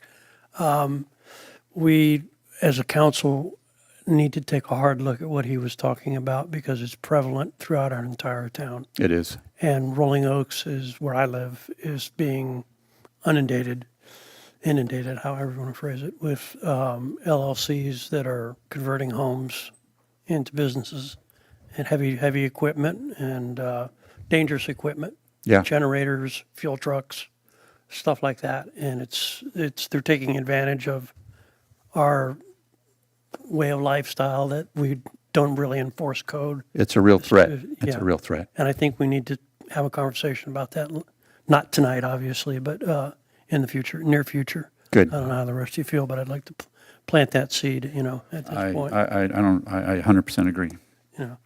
And just wanted to give a shout out to George and Uncle Louie.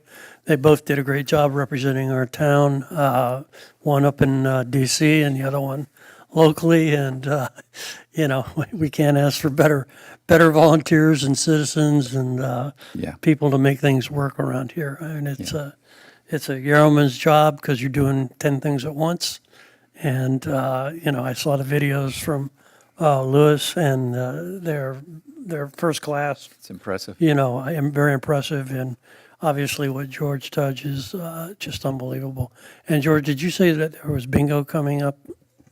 What day was that? March 22nd, March 22nd. Okay, thank you. the barn. I just got to make myself available, that's all.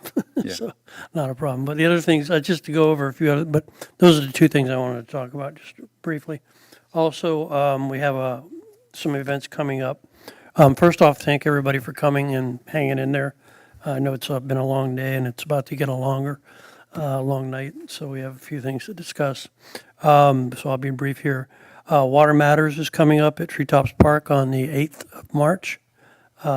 December, and Chris Brownlow do an excellent job on that every year, and they probably win best of show if there was one.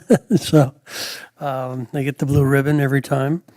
So we really are blessed to have them. In June, on the 7th, we have the 25th birthday party of the town of Southwest Ranches with a parade at 10 a.m. It's at the Rolling Oaks Barn. So I'm just going to keep mentioning that. As you heard earlier, we have the 5K on the 5th of April. Starts at like 6 a.m. I advise you, it doesn't really start at 6 a.m. I just advise everybody to get there at 6 a.m. because parking is horrendous otherwise. And not only that, but there's a lot of stuff going on. And Louis Gregory is our MC, and he does an outstanding job of keeping the crowd motivated at 7 a.m. on coffee, without coffee. So we really do appreciate that. March 15th is the barn dance. Tickets are available. We'll get them at the Ask at the Front Desk, I believe, Debbie. That's correct. Thank you. We also have the car show and chili cook-off that George mentioned on the 22nd of February. Fun horse show, and by the way, I can't enter the chili cook-off. Keith forbade me from doing it, so. Really? Yeah. Keith, what are you thinking? Stop me. I was going to say that wasn't correct, but I would never say that to a council member. Right. So upon legal advice, I told him for him to win yet another year would be embarrassing to the rest of the council. Well, just make a crummy chili, that's all, Gary. So anyway, all kidding aside, I was just testing to see if he was awake. We have the fun horse show on the 15th of February. The DMV Flowmobile is back. Do you know when the next date is, Deborah? 28th of February, okay. Take advantage of it if you need to use their services. It requires a reservation with Deborah, and it's an in and out procedure here at Town Hall. And also, too, we have the, I believe at the end of the month, the Bloodmobile will be here at the end of the month, the 28th, I think? Yeah, January 30th. January 30th. The Blood One, or whatever they call it. Bloodmobile will be here. It's a worthwhile cause. Donate blood. Save a life, and it really works. So I advise everybody or I request everybody to come by and see that, or come by and donate blood. BCPA, the Broward County Property Appraiser, is going to be here first Tuesday in February. And bingo, we mentioned just now, on 22nd of March. And Councilman Albritton, you're going to talk about traffic, am I correct, when it comes down to you? Yes, sir. Okay, because it's something we want to bring up when you get to that. I don't want to take any away your thunder or anything like that. And that's all I have, Mayor. Great. Thank you, Gary. Go next. Mayor, let me run here real quick. Hey, Okay, Bob, I'm sorry. You're Go, Bob, next. go. You're right after Bob. Bob, go. I'll be brief. The Carnival Committee for the Astrodite Parks Foundation, superlative job. I mean, the weather couldn't have contended against you more fiercely, but we started in the car on Friday night, and it was just downpour and nasty weather. So we figured, all right, it's always tomorrow night. We got there at about 8 o'clock, and the lines were like Disney. There were hundreds of people in line for each one of the rides. Yeah, it was great the way a lot of the big kid rides were down one end and the little kid rides. It was well designed this year, and having that much more ride capacity there, you really needed it. Yeah, absolutely. You got to learn how to control the weather, though. Yeah, we drove past again on Sunday night, and I was shocked. I mean, it wasn't as nice a night as Saturday. I was shocked. The place was loaded. Monday, on the other hand, I think they were shutting down at 12:01 instead of 6 o'clock because it was just a nasty day. So, I mean, it looked like you guys probably had just as many people in the 2 nights as we would normally have across the full spread. So, great job. Absolutely great job. Now, the people who are complaining about wetlands, clearly, people whoever are complaining on Facebook or what have you, are poorly informed because it's very obvious, and we always carve out where those are. I mean, December will tell you, you don't even run a lawnmower in that area if she has her way because we treat that property, that part of the property like it's gold, because it is. All right, so that's the first thing, the carnival. 7th annual diversity run. I mean, I remember the first one, and 7, it reminds me about how many times we do some of these things. I mean, we talk about bingo. George was mentioning bingo. How many times have you guys done it? Like 20 now, give or take? These are becoming part of the history of Southwest Ranches. I mean, this is kind of what makes us who we are. When you go to bingo, it's all the same people every time because they look forward to it. We haven't been in a while. We will be at the next one. They're always a blast. So kudos on the upcoming bingo, and as well, of course, on the 5K. Debbie, thank you for the intro on the recycling plant. I actually have a resident, everybody's invited, on, what is it, 3/18, March the 18th. It's a Tuesday. It's 10 in the morning till 11:30, okay? And all the cool, I've mentioned it at a couple of these meetings, and I also mentioned it at the Zero Waste meeting. They're very interesting to see. And right now, if you go over there, what they saw is the old technology, okay? They're only recycling 6, 7 different big categories of things there. I mean, they recycle hundreds of different types of things, but they're building a new facility on the same property. It's going to be about 4 times the size. We should be able to get an update at this next, on the 18th, in terms of when that's planned to be open. It was supposed to be a 2-year project. They started it last year. Sorry? 27, okay. So it's a little longer than a 2-year project. It's a 3-year project now. But at the end of the day, that is going to be a state-of-the-art facility. They're working with engineers that do this all over the world. And from what I understand, if you go over there now, you're going to notice they have an army of people that are sorting through the trash to take out the trash and make sure that as much of it is only recycling, because some of the things gob up the system, et cetera. But the newer facility that they're building, the new facility that they're building, is going to have state-of-the-art robotics. They talked about AI last time I had an update on it. So, you know, there'll be a much higher rate of quality recycling going through that. And hopefully we'll be in a different place than we are today as well, through the education of the various boards and the work that we're all trying to do together to inform our residents in terms of what's recyclable and what's not. You know, when you go over there, there's a mountain of garbage. And I'm not saying recycling. There's a mountain of garbage. People use the blue bin just like they use the green bin in some cases. People inadvertently use the blue bin like a green bin in that they're uninformed in terms of what should go in there. You know, like no pizza boxes. Also, I did want to bring something up. There was a comment in last month's town newsletter that glass is not recyclable. That's been a big question. That was, I think you could read that statement that was in the newsletter a lot of different ways. Glass is definitely recyclable. Wine bottles, beer bottles, bottles, that type of glass is absolutely recyclable. What they don't want are things like bulbs. You know, things made out of glass don't make them recyclable. Glass bulbs are definitely not recyclable. The compact fluorescent bulbs, they're not recyclable. There's certainly types of glass. Window pane glass, mirrors, those types of things are not recyclable. But glass, you know, when you think about the kind that pass through your kitchen, through the bathroom, that sort of glass, that's all recyclable. But it's construction glass, that type of thing, that's absolutely not. Tim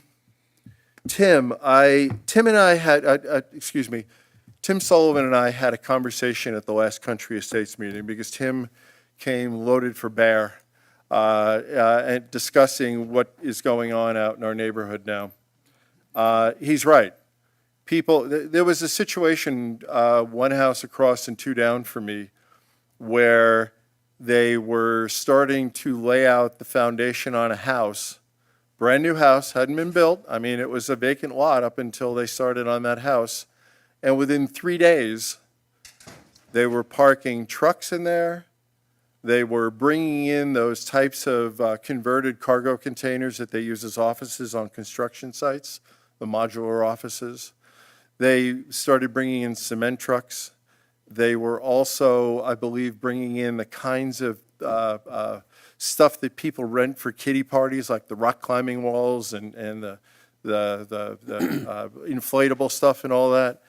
And I went over and I talked to the GC that was working, and he said, oh, that's their new business. They're going to rent out the property. That's how they're paying for the house. So I got in touch with my friends at Code Compliance, and they went and had a word and let them know that can't do that. They were demucking the property so that they could basically just, they never talked to the building department here. They never talked to anybody at Town Hall to see if they could do all this. And 3 months later, the property was up for sale. They sold whatever part of the shell they had done because they couldn't afford it unless they ran this business in their backyard. It's happening everywhere. People used to complain, oh, landscape nurseries. Landscape nurseries are quiet. There's usually a couple of people there. They're not an issue.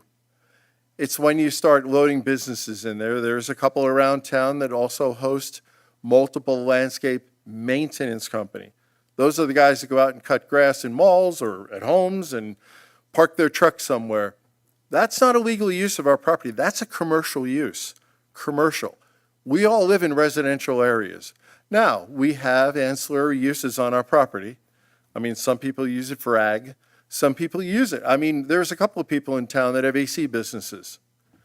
If they have 15 trucks, they need to move over to Bergeron Park at Commerce and park their trucks over there.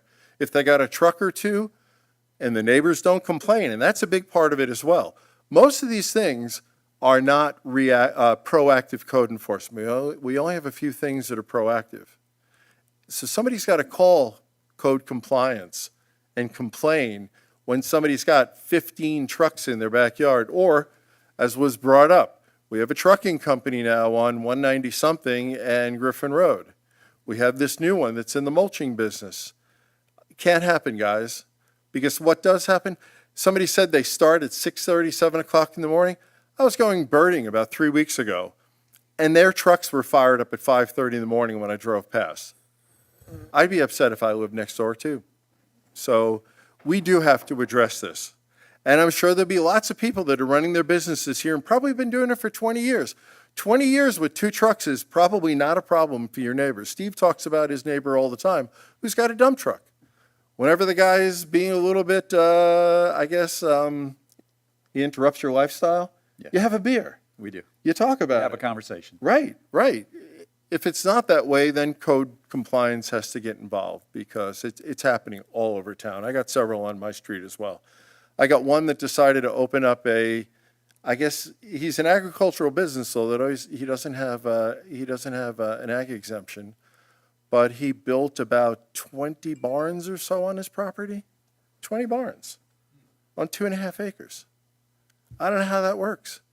But nobody down that end of the street has said boo, and I haven't sent our friends from Code Compliance down to investigate because nobody's complaining. Now, they've been doing some silly things lately that I've been talking to Code about, but, you know, as soon as somebody, my point on 20 barns is you still have to leave some of your land for drainage. You still have to have, you know,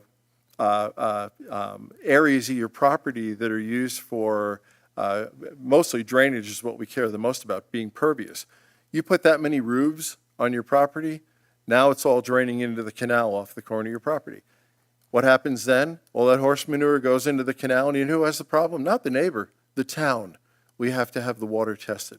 All these things are piling up around us, guys. So if somebody is interrupting your lifestyle, give us a call. It's our responsibility to follow up. And Tim, that's a long-winded thank you. But I told Tim at the Country Estates meeting the other night, we have to hear more from residents because when we bring it up, Gary's brought up some things, and has he been assailed on Facebook? How dare he talk about the fact that people are planting plants right up to the edge of the road, and it's obscuring the horses from being able to ride down the greenways that are supposed to be there. And oh, by the way, when somebody pulls out of a driveway, you don't see them until they're on the road because the driveways are being obscured by landscape that's, I'm sure the intentions are good. But when we talked about that, Gary's a horrible person. There's no problem. And we don't know why you're bringing that up. You're going after this guy. No, it's all over town, guys. And it's affecting our lifestyle. I got neighbors on my street that decided to put lights up right on the edge of the road. What that means is everybody coming down the street thinks there's somebody pulling out of the driveway. There's a reason you don't put lights in the swale, okay? from my house, it looks like there's somebody pulling out. So the rules are here, and we didn't put most of these in place. A lot of these rules are 20 years old. They've been here since we formed the town, or within about 3 or 4 years when we made most of the changes or implemented a lot of the code. So again, Tim, thanks for bringing this up because it's happening all over town. It's not just your neighborhood. You're just highlighting what's going on in our backyard. So, good. One last thing. So we have a neighbor who used to show up here quite a bit at these council meetings. His name is John Garati, okay?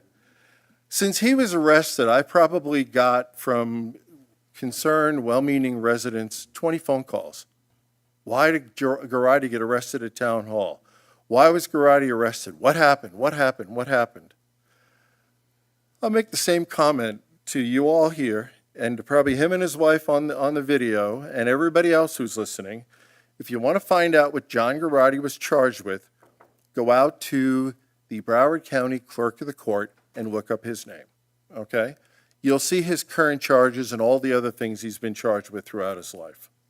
Now, the reason I'm saying this is, every time you see them interviewing public officials, you always hear the same thing. Sorry, ma'am, I can't discuss that. That's an ongoing investigation. Public officials, all of us, we cannot discuss it. And there's a good reason for it.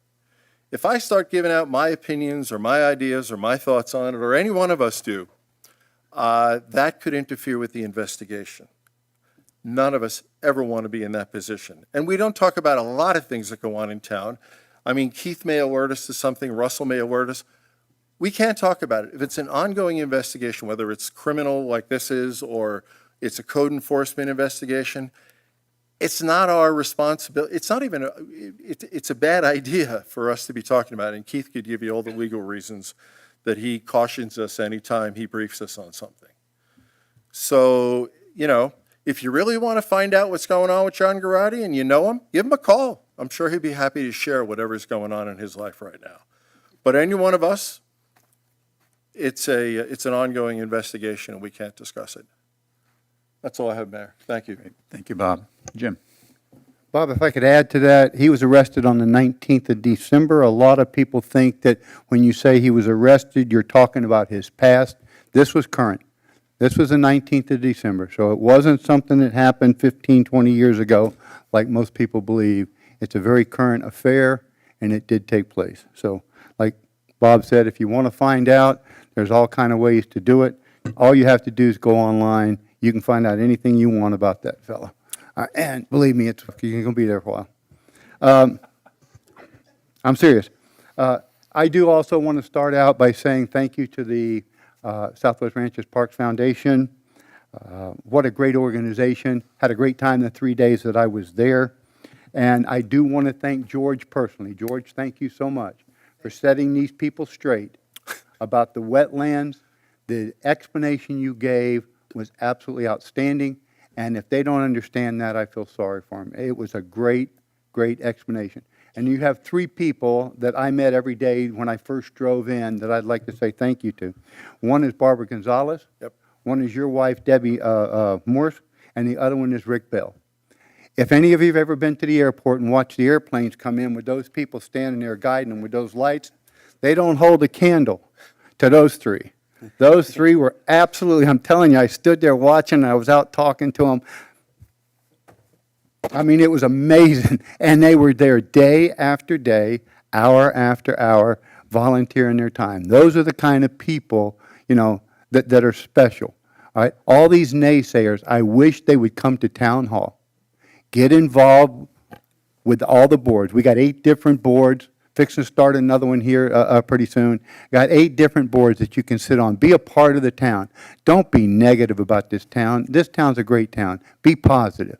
You know, just be positive. We have people here in this town that represent this town very well. One sitting here this evening you heard spoke about Mr. Lewis Gregory. We have a couple from the Zen group, the ones that sent them to the Olympics. We had a young lady who just recently won some major contest. It was called Friday Night Stars, where their horse, Adrian, went there and performed, representing, you know, Zen, who's in our place. I picked up a book the other day, and it was called Save Our Souls. It was written by an author who was raised here in Southwest Ranches, Matthew Pearl, over in Sunshine Ranches, a renowned author. I thought, man, these are the kind of people that represent this town. We don't need this negative stuff from these people. So thank you, George, for setting them straight. I really appreciate that. And, we'll, make sure that that's done. I want to tell everybody I attended my first, and this is my fault, I attended my first Davy breakfast for veterans at their community center over on Pine Island. It was amazing. There were probably 100 veterans there, all the way from, there were 2 World War II veterans, both were in their 90s. I sit and talk to one of them for an hour after the meeting. It was fantastic to sit and talk to them. But they put on a breakfast for these gentlemen every single month. It's not a buffet. You sit down, they bring breakfast to you, and then they have a couple of guest speakers. They also tell you what the advantages are and what's new at the VA so that you can take advantage of it. Bus services, I didn't realize that if you needed a ride, you could call them. They could take you to the clinic and bring you home for $1.75. I mean, things like that that the veterans need or need to know, I think it's great.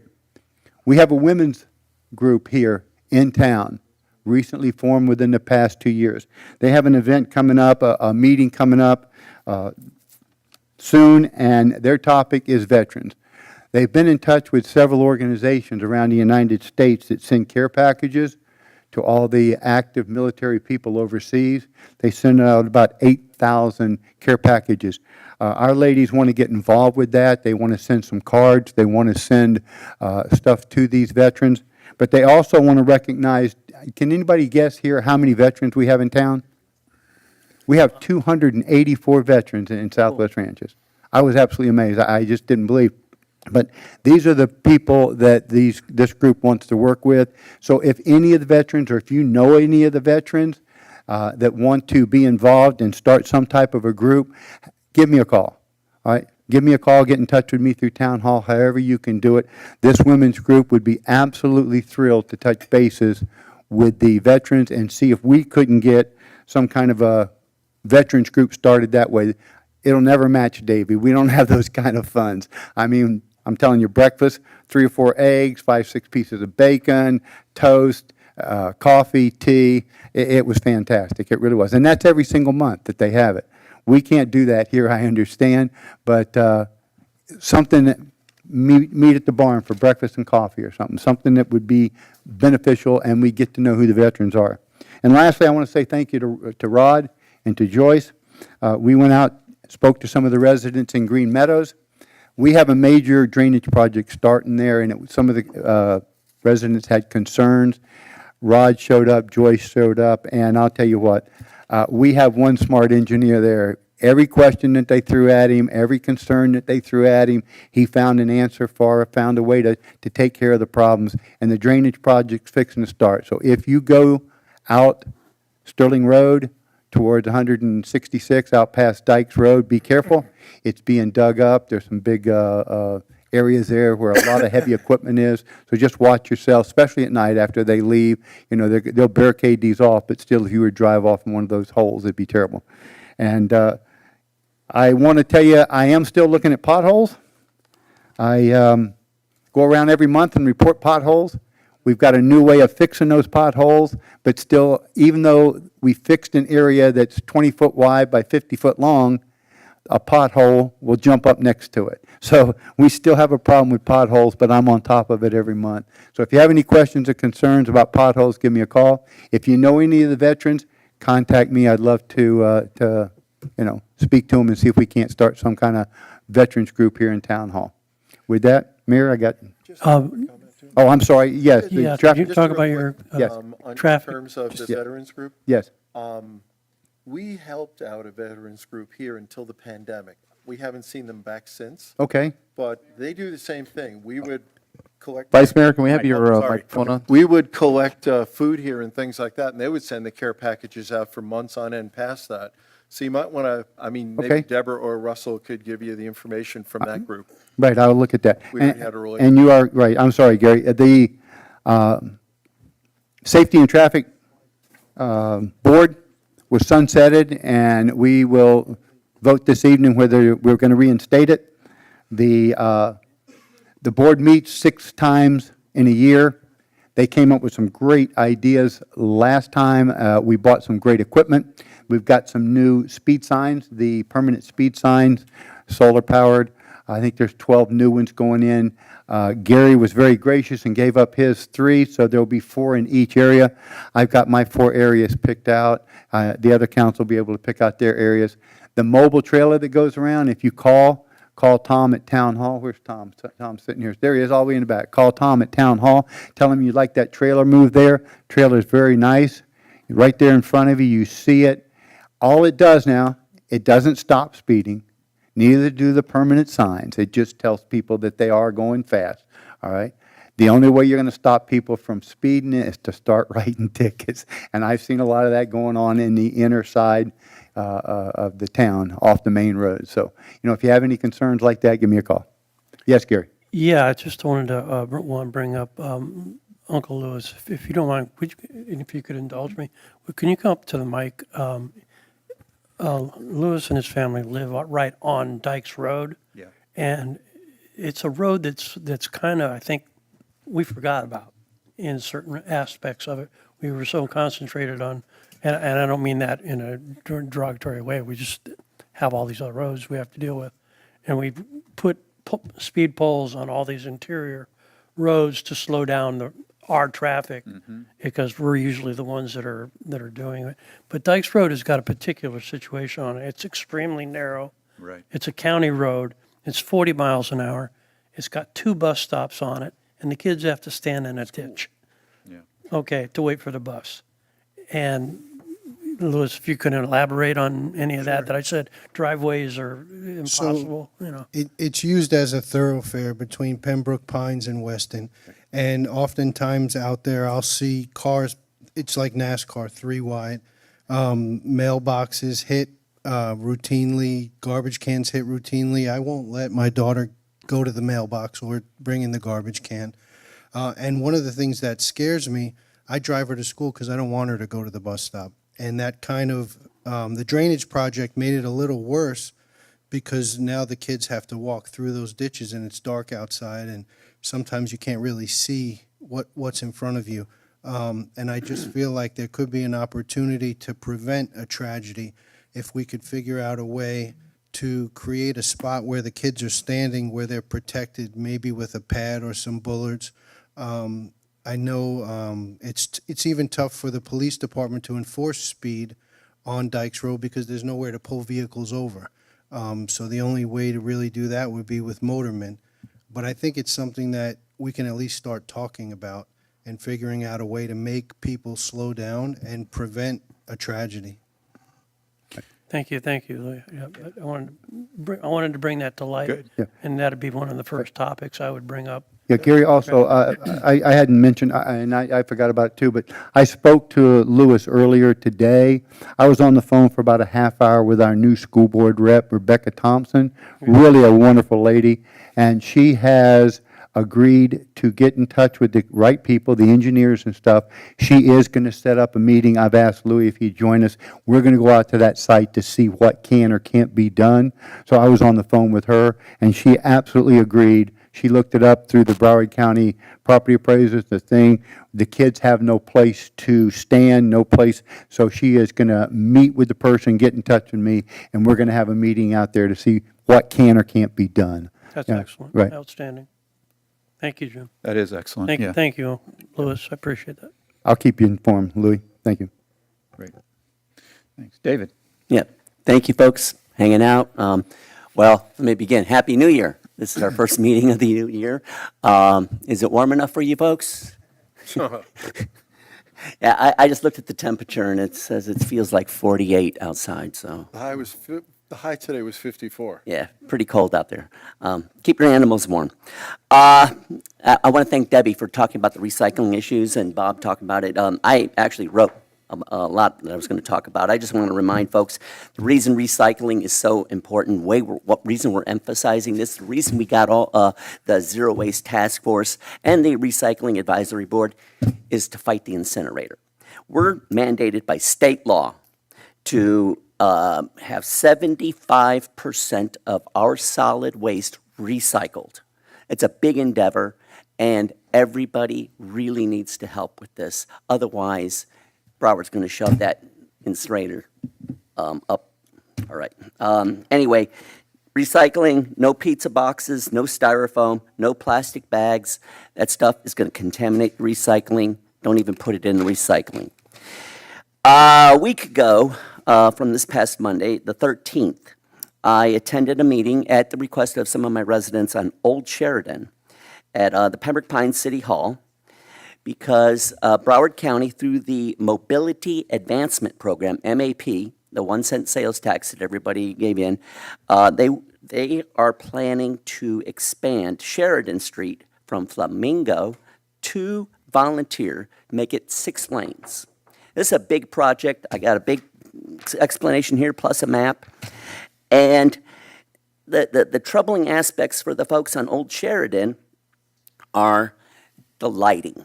There's going to be lights put on the north side of Sheridan Street, which is potentially contaminating the lights going onto our residents' homes on Old Sheridan. I also addressed, I spoke of that issue. I addressed the proposed 10-foot sidewalk they're going to put on the north side. And I called one of the reps from MAP, Broward County, and I said, that north side 10-foot sidewalk is going to be in the middle of nowhere. There's no houses, there's no access to it unless they cross Sheridan Street to get there. I think it's personally not going to be used. I said the better use of that is just to let grass grow there, mow it, use the funds to fix the intersection from the east part of Sheridan going northbound on Flamingo.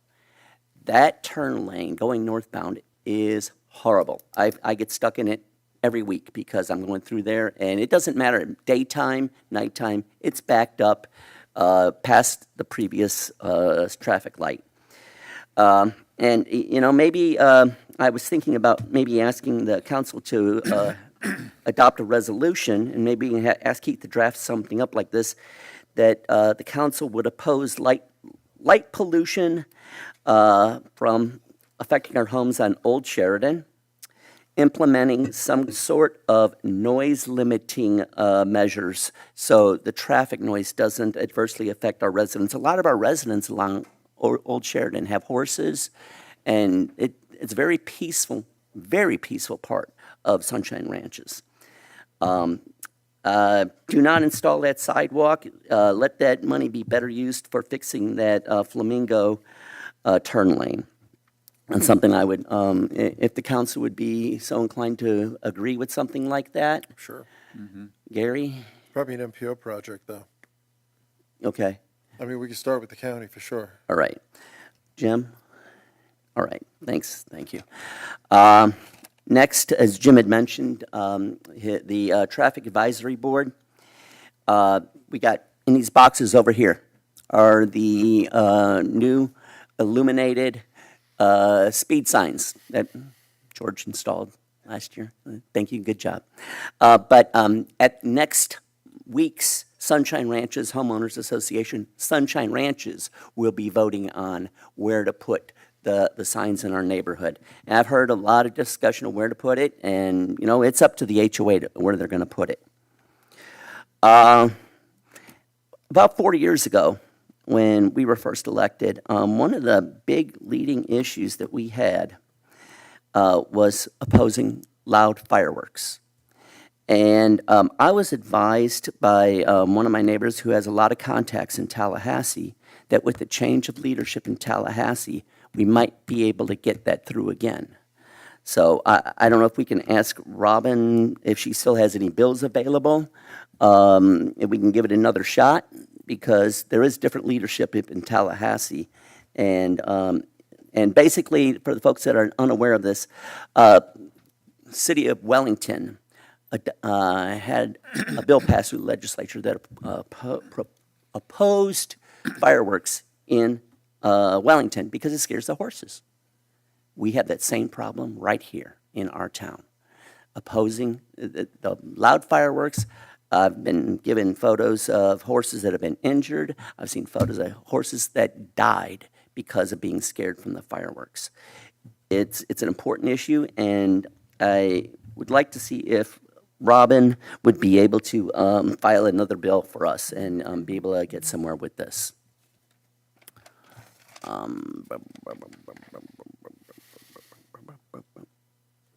Oh, I'm going to go back to the Sheridan issue. I forgot to mention one thing. Russell was there as well, and Russell was the first speaker. And one of the things that Russell really addressed that was very important was first issue that I brought before the council had to do with their efforts. They wanted to propose a left turn lane on the eastbound lanes of Sheridan to make a left turn lane onto Volunteer. We opposed that. We won that issue. And Russell just solidified it by speaking in favor of that. And thank you, Russell, for bringing that up. It's very important to the folks in Sunshine Ranches that there's no more additional traffic on Volunteer Road.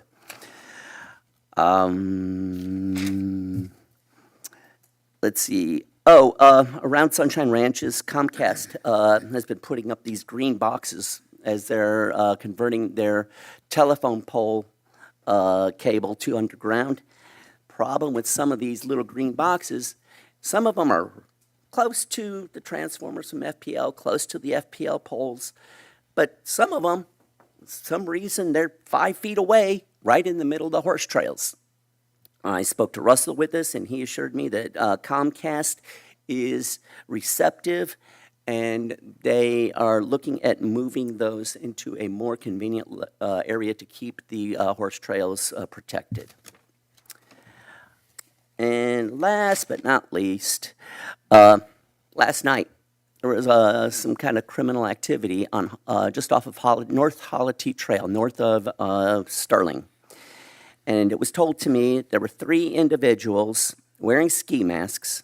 These 3 bad guys jumped a fence and began looking in windows to what appears to be a vacant home that's under construction. And when the security lights were illuminated and lit up the property, these bad guys bolted, jumped the fence, got away. Davie Police is very much aware of this. Davie Police is looking into this. They are unable to identify any of the individuals because of their ski masks. They could not get a make on the vehicle. But this is something that hasn't stopped. If you see something, make a call. That's all I ask. Thanks. Great, thank you, David. All right, I have a few items. I want to throw out one thing just before we get started. I'm probably going to ruffle a bunch of feathers here. I apologize ahead of time. But we are like almost 9:30, and we haven't even really gotten to our items yet. I think about this, and I'm speaking to the council here. And I know I'm the worst offender, so please, I'm with you. And I'm going to try and maybe lead by example here in my conversations. But I think we should try and keep our comments a little shorter. I know we've lost some members here that were here for some of the items that we were not yet gotten to. And so I would just ask that maybe we be a little bit more on point and take a little less time. I'm looking in all directions because I'm not pointing out any specific individuals here. Like I say, I am as guilty as anybody, so I'm just asking. The other option is maybe we move this after our regular business. I don't know. But I think we might, enough said. Something to think about. No action at this point, just something to think about. Emil, I just want to congratulate you and your team for your GFOA award. Once again, well done. Well done. That's one of those awards that doesn't really normally get noticed, but if you don't get the award, then people notice. So great job. Thank you. A ton of work, ton of dedication goes into that. Thank you, please, and pass it on to your whole team. Very good. I did want to make a couple comments about the farmers market. I'm looking forward to the meeting, but appreciate, Ralph, you bringing that up and bringing it here. I will say just a couple brief comments here. Number one, that was never meant to be a moneymaker for the town. It was meant to be a cost-neutral type of thing, but it was the event itself that is part of the nature and the culture of our town that I think was worthy of something. Not to say that we can't, we'll talk about it when we get together. I know there's two sides to that. And, yep, and the other side of that is we've already started conversations with the Cielo group that we want to be able to, and they've been very receptive to it, to setting up booths free for our residents there. So that's already in the works as well. So I'm very hopeful that through our conversation we can come to a good agreement. I know for myself that I am thrilled with having the farmers market here, and I just want to see it get better. And it gets better by good criticism that comes to us, and we'll work on it. So thank you. Thank you. All right. I wanted to mention the Ranchers Academy is coming up March 12th and March 19th. This is critical to our town. It's kind of a fun, feel-good thing, but it's when we talk about getting together and being proactive about our rural lifestyle and moving it forward rather than just reacting to different things that come to us. This is a prime way we can be proactive about it. And what is meant for the audience that's meant for it is really outside realtors that sell property here, so they get an idea of what it is to live here, that yes, we don't really have sidewalks here. Yes, we really don't have the lights here. Yes, you are going to smell some animals if you move around here. So those are the things that we want people to know up front and be able to understand that and expect that and enjoy it once they get here and set those expectations. So I'm looking for some realtors coming. I definitely want to see any new ranchers that are here that have recently moved in, have questions. You'll be able to meet the staff. You'll be able to understand the different departments and what they do and how they do also promote our rural lifestyle. And then also, special shout out, I would love to have some of the people in here, excuse me for saying this, the old-timers, the regulars and such that are here, old-timers in that they are involved for a long time. Not that they're all young at heart, I know, and young in years, like myself.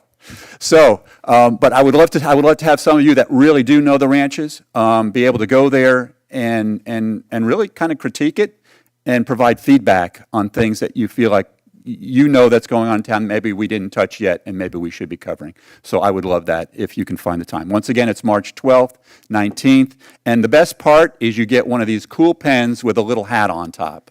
Okay? You can't beat it. You can't beat it. All right. The last thing I want to touch on is potholes. I know we touched on that a little bit earlier. That was a big issue during the campaign, and I just want people to know that we're working on that. We're working on we've already compressed the schedule for response between when a pothole is reported and when it's addressed.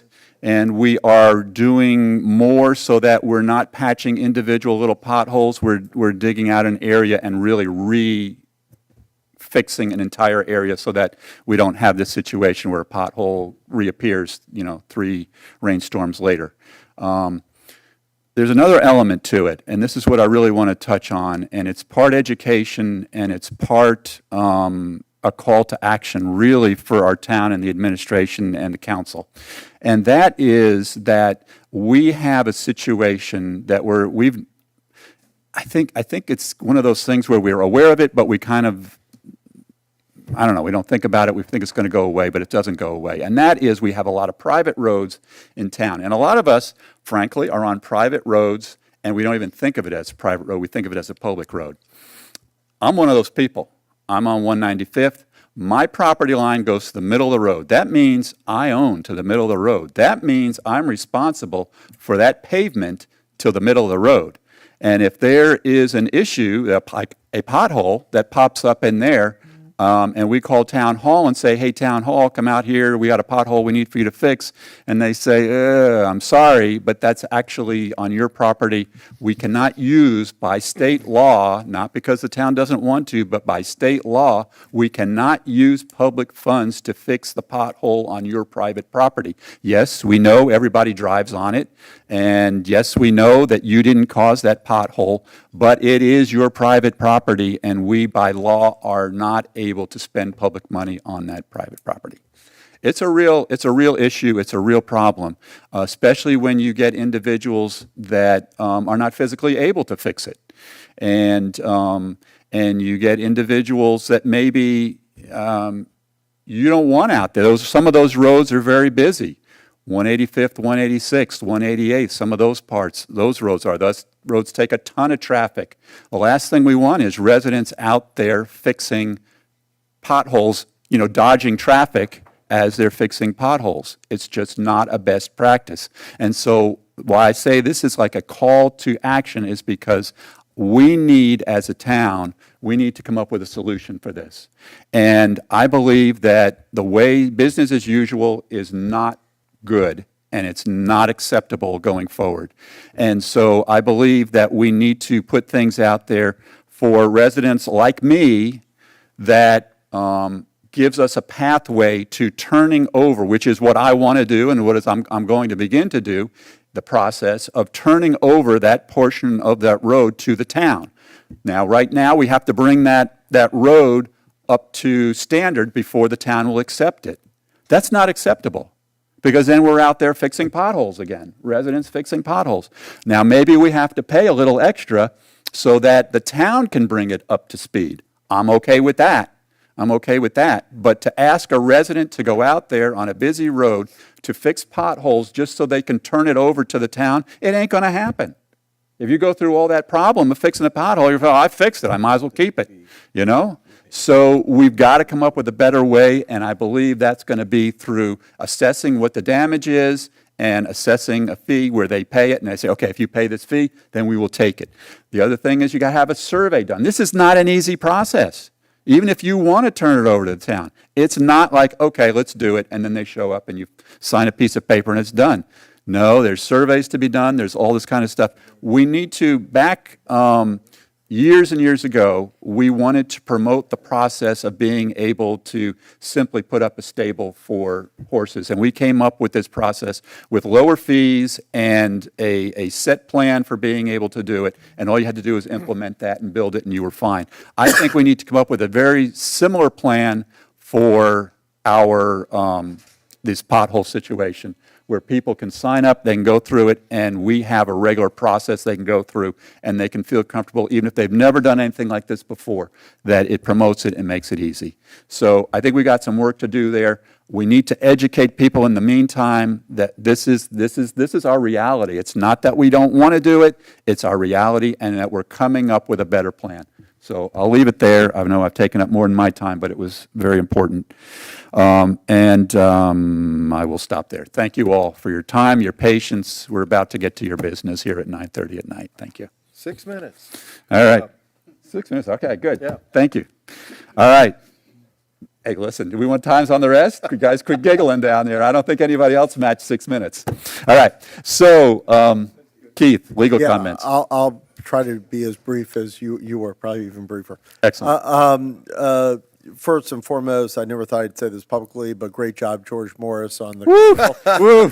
Good thing these things are recorded. I heard YouTube, from numerous George. people that it was a fabulous event, and the complaints that we got were so much less this year than the year before. So it's just getting better and better. So congratulations on that. For those of you who don't know, Astor Knight was hospitalized this week. So my thoughts and prayers are with him for a speedy recovery. Ask me later if you want specifics. I'll be happy to tell you. As it relates to Dykes Road, only because it was brought up, Lewis Gregory, who left, and I was going to tell him it was child abuse, keeping his daughter here that long, asked me to come out and look at it at dusk when those school buses were arriving. And there really is a condition there that the county and the town need to proactively look at and address. And I called Russell. I said something that Rod can look into with administration is maybe a way of convincing the county to, even where the bus stops, putting a small section of guardrail just to give those kids the ability to stand behind a guardrail when that bus stops and when they enter, to ensure a car does not veer off the roadway. And for anyone who has not been on that road in a long time, Louis asked me to pull into his driveway to watch the buses come. I pulled in with my truck, and the truck was sticking out in Dykes Road because of the fact that those driveways have become so narrow and shortened in relationship to the width of the road. So just something I wanted to mention. As it relates to Facebook, I think Councilmember Hartman or someone mentioned Facebook earlier. I got a call this week that someone posted on Facebook, not the town's website, but there are two, we have like CNN and Fox News of Facebook pages in this town, but that people think that the town actually regularly monitors these pages, and that's where we go to get the news about the town. And I was called and said that someone posted on Facebook that they heard gunshots in the town. If you hear gunshots in the town, don't post it on Facebook. Call 911 to investigate the gunshots. Do not think that the town or Davie PD is actively looking at the various Facebook pages that mention Southwest Ranches to find out where criminal activity is occurring in the town. So I just wanted to mention that because that, just seems simply insane. As it relates to legal issues, items 12 through 14 on the agenda really relate to legal items, either requirements of Broward County or items that we're doing to resolve certain litigations that the town's involved in. I know because of that, some of the discussion will be brief on those items because some of them were related to active litigation on. So I just wanted to state for the general public, if it doesn't seem like an enormous amount is said, that's because, they're relating to active litigation or county issues. Other than that, no further comments. Mayor, Happy New Year to all. Thank you, Keith. Russell? Mayor, I'll try to be brief as well. A couple things. So the traffic enforcement special detail that the town has been utilizing, we had changed that detail for the holiday season to be more of an overnight shift operation. And I don't have the statistics in front of me to prove it, but I am not aware of any incidents that occurred during the December holiday season as we've had in years past. So I think that really helped to thwart any property crimes, any burglaries. So I'm really pleased about that. We are looking to kind of reinvigorate that detail for beginning February 1st, where it will be more of the interior road traffic enforcement. So that will be augmenting the service that Davie Police already provides in doing traffic enforcement, but this will be that enhanced detail. So that will begin February 1st back to the kind of the normal schedule we had before the holidays. So just wanted to kind of state that. As it relates to the Dykes Road issue that Councilmember Jablonski and Keith just spoke about, and also I think Louis raised as well. I've already started working with the town engineer at some options there and looking at some options that we can institute there and what that cost might be. So I'll have some information that we'll bring back to the council and we'll look at some options. I wanted to also just point out that the Broward County Property Appraiser's Office has been doing, for the past several months, they've been doing outreach here at the town. And in the last several months, they've also been sending out someone from their ag classification team. So if anybody has any questions as it relates to ag classifications, I know that should probably start ramping up here in the next several months. So I just want to kind of reiterate to our residents that if you have any questions about the ag classification process, BCPA, Broward County Property Appraiser's Office, comes out here once a month to do their outreach, and they'll have somebody from their ag classification team here to assist with the classification process. Any questions you have, documentation needs, anything like that. So please utilize that service that's available to you here at the town. The mayor brought up the issue about potholes and challenged not only the administration, but also the town council about our approach to that. I welcome that challenge. Rod has already begun working on an article at our direction that will help to educate the residents about how we handle potholes, talking about our kind of revised approach to being more responsive to those issues, but also educating the public on what the mayor just kind of talked about. So that will be in the newsletter. I'd ask you to look forward to that article in March, the March edition. It'll be in there. And I look forward to further discussions with the town council about policy and how we can affect change here. Yeah, and maybe we can add that, just a little 2 sentences on that it's still being reviewed and we're looking at further improving the process. Sure. Let's see.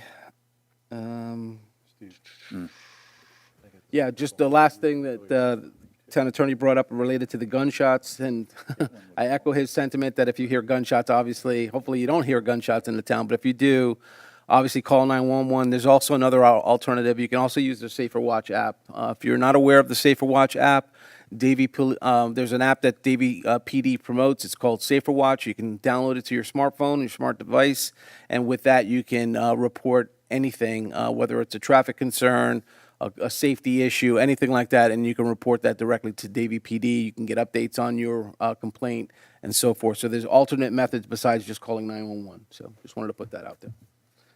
And that's all I have, Mayor. Excellent, great. Thank you, Russell. All right, item number 12, please. Item number 12 is an ordinance of the Town of Southwest Ranches, Florida, establishing a minimum interior space requirement to maintain canines within the town, providing for inspection, providing for severability, and providing for an effective date. Motion to approve? Second. Mayor, this was fully debated on first reading. We were asked to look at the one section of the ordinance that was dealing with breeding.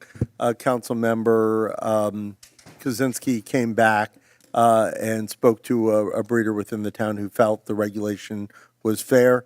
This resolves a lot of current issues with town, and in fact, a recent certificate of use was issued based upon these guidelines. Excellent. Very good. Thank you, Keith. Any further discussion from the council on this item? Seeing none, any public discussion on the item? Seeing none, please call the roll. Councilmember Albritton? Yes. Councilmember Jablonski? Yes. Councilmember Kaczynski? Yes. Vice Mayor Hartman? Yes. Mayor Bright Cruz? Yes. Motion passed. Excellent. Item number 13, please. Item 13 is an ordinance of the Town of Southwest Ranches, Florida, creating Chapter 28 of the Town of Southwest Ranches Code of Ordinances to create a chapter entitled Public Camping or Sleeping, Prohibition Penalties, Complaints, providing for severability, providing for codification, and providing for an effective date. Motion to approve? Second. Mayor, again, this is second reading. This is a mandate by the state of Florida as well as Broward County to adopt this ordinance. Luckily, public camping is not an issue really within the town, but we're still required to have this on our books anyway. Very good. Thank you, Keith. Any council comment on this item? Seeing none, any public comment on this item? Seeing none, please call the roll. Councilmember Albritton? Yes. Councilmember Jablonski? Yes. Councilmember Kaczynski? Yes. Vice Mayor Hartman? Yes. Mayor Bright Cruz? Yes. Motion passed. Excellent. Item number 14, please. Item 14 is an ordinance of the Town of Southwest Ranches, Florida, repealing and replacing ordinance number 2024-003, amending Section 9-5 of Chapter 9 entitled Noise of the Town of Southwest Ranches Code of Ordinances to amend the list of exemptions, providing for severability and providing for an effective date. Motion to approve? Second. I have a motion and a second. Is there any council comment on this item? Seeing none, is there any public comment on this item? Seeing none, please call the roll. Councilmember Albritton? Yes. Councilmember Jablonski? Yes. Councilmember Kaczynski? Yes. Vice Mayor Hartman? Yes. Mayor Bright Cruz? Yes. Motion passed. Thank you. Item number 15, please. Mayor? Yes. If I can, on this one, staff would like to request the tabling of this particular. Yeah. All right, so I'll Do I have a- motion to table this. Second. We will withdraw it and we'll bring it back, reform. Okay. Need a motion? No. Okay. Okay, so the item number 15 is withdrawn from the agenda. Yeah. Item number 16, please. Item number 16 is a resolution of the Town Council of the Town of Southwest Ranches, Florida, approving a piggyback of Omnia Partners contract NCPA-01146 for the issuance of a purchase order in the amount not to exceed $31,512.00 to Lenovo United States, Inc. for Lenovo laptops, authorizing the mayor, town administrator, and town attorney to execute all documents necessary to effectuate the intent of this resolution and providing an effective date. Motion to approve. Second. We have a motion and a second on the item. Is there any council comment on the item? Seeing none, is there any public comment on the item? Seeing none, please call the roll. Councilmember Albritton? Yes. Councilmember Jablonski? Yes. Councilmember Kaczynski? Yes. Vice Mayor Hartman? Yes. Mayor Bright Cruz? Yes. Motion passed. Excellent. Item number 17, please. Item number 17 is a resolution of the Town Council of the Town of Southwest Ranches, Florida, reinstating the Public Safety and Traffic Committee for a 6-month period for the purpose of advising the Town Council of public safety and traffic-related issues, providing for the board's goals, objectives, and limitations, providing for the appointment of board members, and providing for an effective date. Motion to approve. Second. I have a motion and a second on the item. Is there any council comment on this item? Go for it. Jim, do we have the members for this, this board? Is it I the same? spoke to all the members, and all the members of the same board would be happy to come back. Awesome. Yes, sir. There was a great group. great That's team. great to hear. Right. Yep. Yeah, great Excellent. team, yeah. Thank you. Thank you. Any public comment on the item? Seeing none, public comment closed. Please call the roll. Councilmember Albritton? Yes. Councilmember Jablonski? Yes. Councilmember Yes. Kaczynski? Vice Mayor Hartman? Yes. Mayor Bright Cruz? Yes. Item passed. Excellent. And then we have some discussion items here that we wanted to talk through. The first one, number 18, is a timeline for construction for new homes. Yes, Mayor, if you'll indulge me, on these items, I did bring this to you at the last meeting in December, some things that I wanted to just kind of talk about, see if I can get some council direction on these. So we do have an issue, or we've had issues in the past with homes under construction in the town that conceivably could be under construction for a very long period of time, and just wanted to see if there was council direction to see if there was a need to address this issue.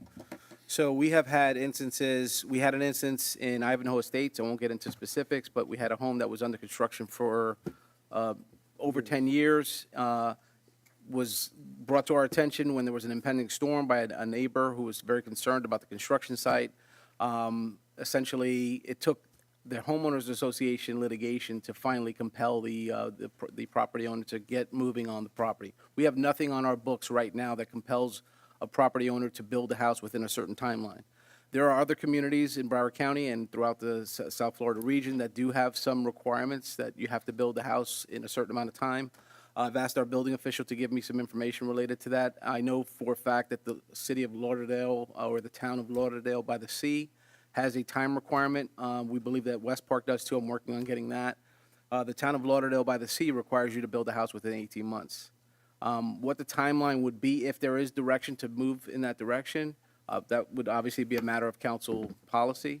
I could make a recommendation if you would like to hear what that would be, but the issue that comes about is that there's a couple of issues at play here. If you have a house under construction for a very long period of time, number one, it could potentially be an eyesore for the neighbors because you have an open construction site that's just ongoing and not being finished. Two, when the house receives its permit, there's a building code that's established. They're allowed to basically complete that house under that same building code. And if it's 10 years down the line and the building code has been strengthened, they don't have to comply with the newest standards. So there could be a potential safety concern there if the standards have been increased.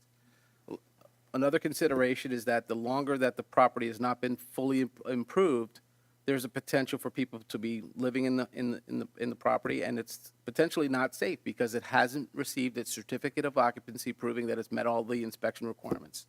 And lastly, another consideration for council to think about is that the property, if it's not been improved and hasn't received its certificate of occupancy, isn't put on the tax rolls. So there's potential ad valorem revenue that's lost there because it's still being assessed at a vacant property rate as opposed to, unless there's substantial completion or a certificate of occupancy issued. So those are some considerations where I think that, that we may want to look at this issue, and I felt it was my responsibility to bring that to your attention for your consideration. I do have some recommendations if council wants to hear some of those recommendations. I just have a question about this is, and first question comes to my mind, would it be a forward-looking ordinance or would it be retroactive? That's a council policy decision. I would defer to the town attorney on that. I just wanted to address this from my perspective for issues that are going forward, but if council wants to do current and future, that's a policy decision. Russell, let's hear the recommendations, because I have some questions of some circumstances I've seen go on in town over the years that it might not be as cut and dry as 24 months. Sure, understood. So if you'll indulge me, I had just had a couple just for discussion purposes. I'm not tied to any of these, and I'm not telling you to, I'm not advocating one over the other.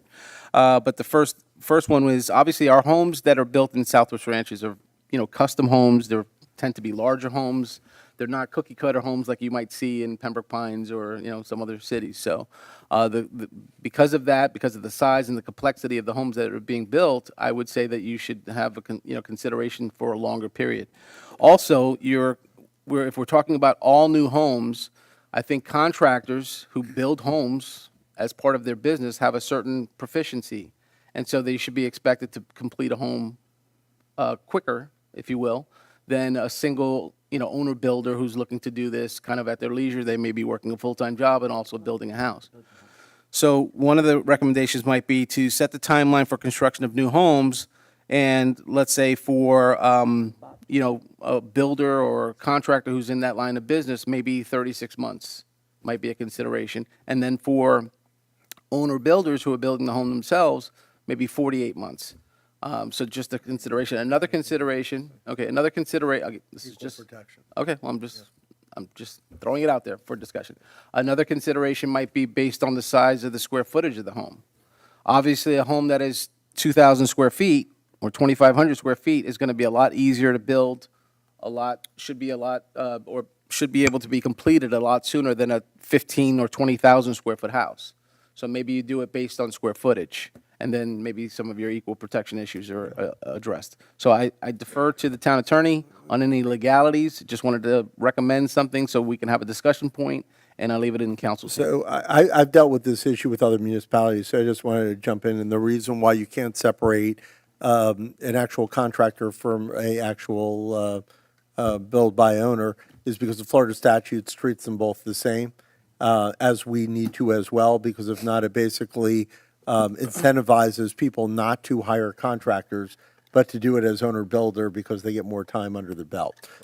What I highly recommend, which is what's done in a lot of other municipalities, is you set a timeline, whether it's 3 years, 4 years, et cetera.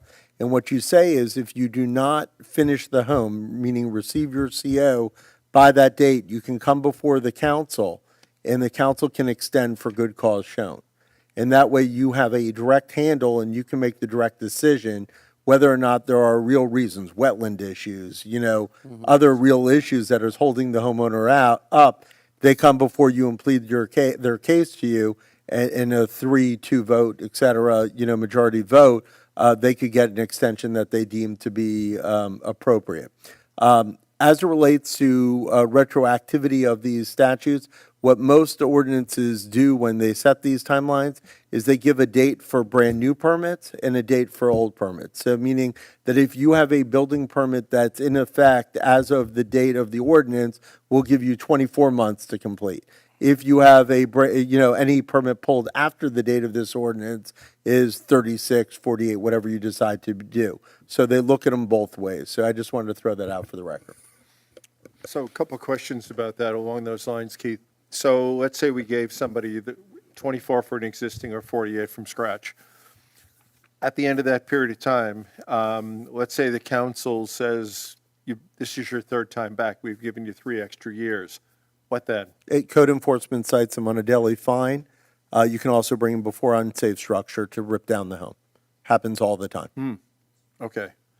Yeah, there was a circumstance a few years ago where there was a husband and wife that decided to build a house here in town. Big one. It got about 2/3 of the way finished. They didn't finish. And he tried to get it done over the next couple of years. Then he ended up losing it. I mean, this is a house that was under construction in Sunshine Ranches for like 6 years and a big house. I guess at that point, they probably have to rip it down? Correct. Okay. I'm sure the bank would try to salvage whatever they could. Good point. But I mean, we use unsafe structure board for Broward County to review the structure, but it will either go to a daily fine, or if it looks like it's dilapidated and could cause a life safety concern, it would be torn down. I brought up to Russell before another issue on his list that he was going through it quickly is vagrancy in these homes that are started. I mean, we've had spray painting, we've had broken windows, police calls, et cetera.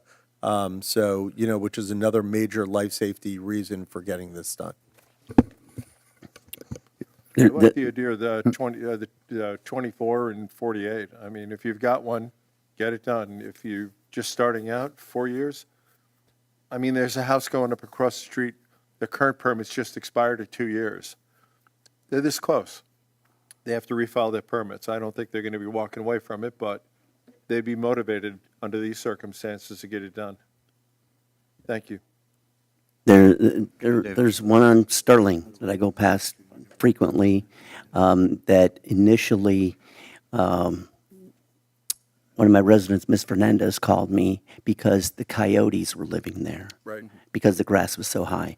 And the town went in and actually mowed, sent the bill to the owner, and now the owner's actually maintaining the grass, but the property's dilapidated at this point.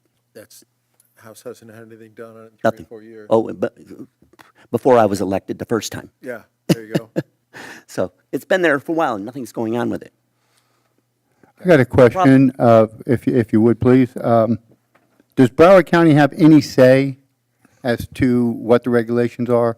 I will tell you, and I think most people understand, I did build my own house. The only thing I did not do was lay the concrete block. Everything else was done by me. And it took me 3 years. But I had to have an inspection every so often. County was inspecting at that time. Has the town taken over all the inspections now? So Broward County's no longer a part of that? So whatever the town decides is what's done by the owner-builder? So the town handles all Florida building code regulations. The county still controls certain environmental regulations and health department regulations. So residents still have to deal with Broward County for environmental and health, and they deal with our building department for everything else. We, like numerous other municipalities, I think every municipality actually at this point, use Broward County for its unsafe structure board. Where we have an issue with the home, and they regulate contractors and the structure itself. So there's a mix, but it's 90%, probably 90% the town.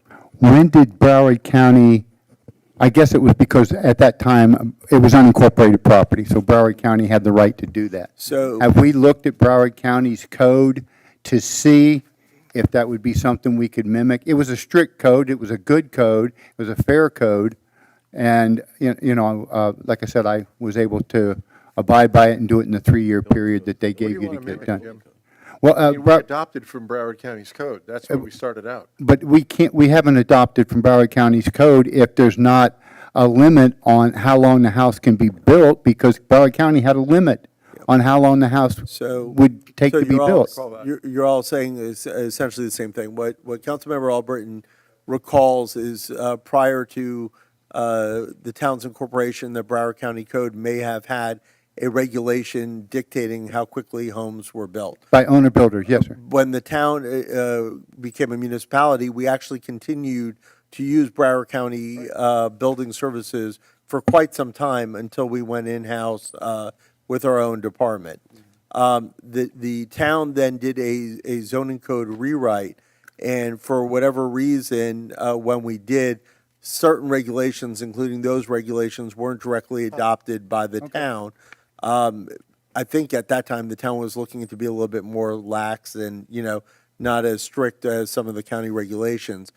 So you would need to adopt your own at this point, and that's why we're recommending it before you. We have an expert right here in the room. Jeff, do you have any recollection? Do you have any recollection of that code in Broward County and how it morphed into what we've got today? I don't, but I believe it was not part of the zoning and land development code. I believe it was a separate chapter somewhere. Okay. And for quite a while, the town operated under the county code of ordinances whenever we didn't have a regulation on point. We did. But I don't believe it was ever part of the zoning and land development regulations. Gotcha. Thank you. Mayor, Mayor, thank you for hanging out this late so that you could answer that question. Right. Thank you. Mayor, the county also had a regulation that an owner-builder could only build a certain amount. You're only allowed 3,000 square foot as an owner-builder. Right. All right? If you had a contractor, you could make anything you want. Today, I see that there's houses in Landmark Estate being built, and it'll take them 2.5 to 3 years to build. They're 50,000 square foot house. I don't know how long that property there on Sheridan took to build, that 40-acre thing that's there, but I know it was longer than 2 or 3 years to build. So square footage may have something to do with it also, but, I really think that there does need to be something looked at as far as time. Any further comment? Yeah, I don't know. I've got some work to do on that. I've got some concerns that I need to dig into, but no comment at this point. I don't know, is there any action on that item? I think it's just discussion item. All right, next one is revision of the certificate of use. Yes, Mayor, thank you. So on the certificate of use process, currently as it stands right now, if an entity wanted to operate a business in the town, they apply for a certificate of use. It's handled by our community development director, Julio Medina. He reviews it to make sure that it's in compliance with the town code, and then makes a decision, determination, and issues a certificate of use. That's where it ends for us. We don't do any annual inspection, biannual inspection. We have no idea if years down the road, after a certificate of use is issued, whether or not that business is still in operation.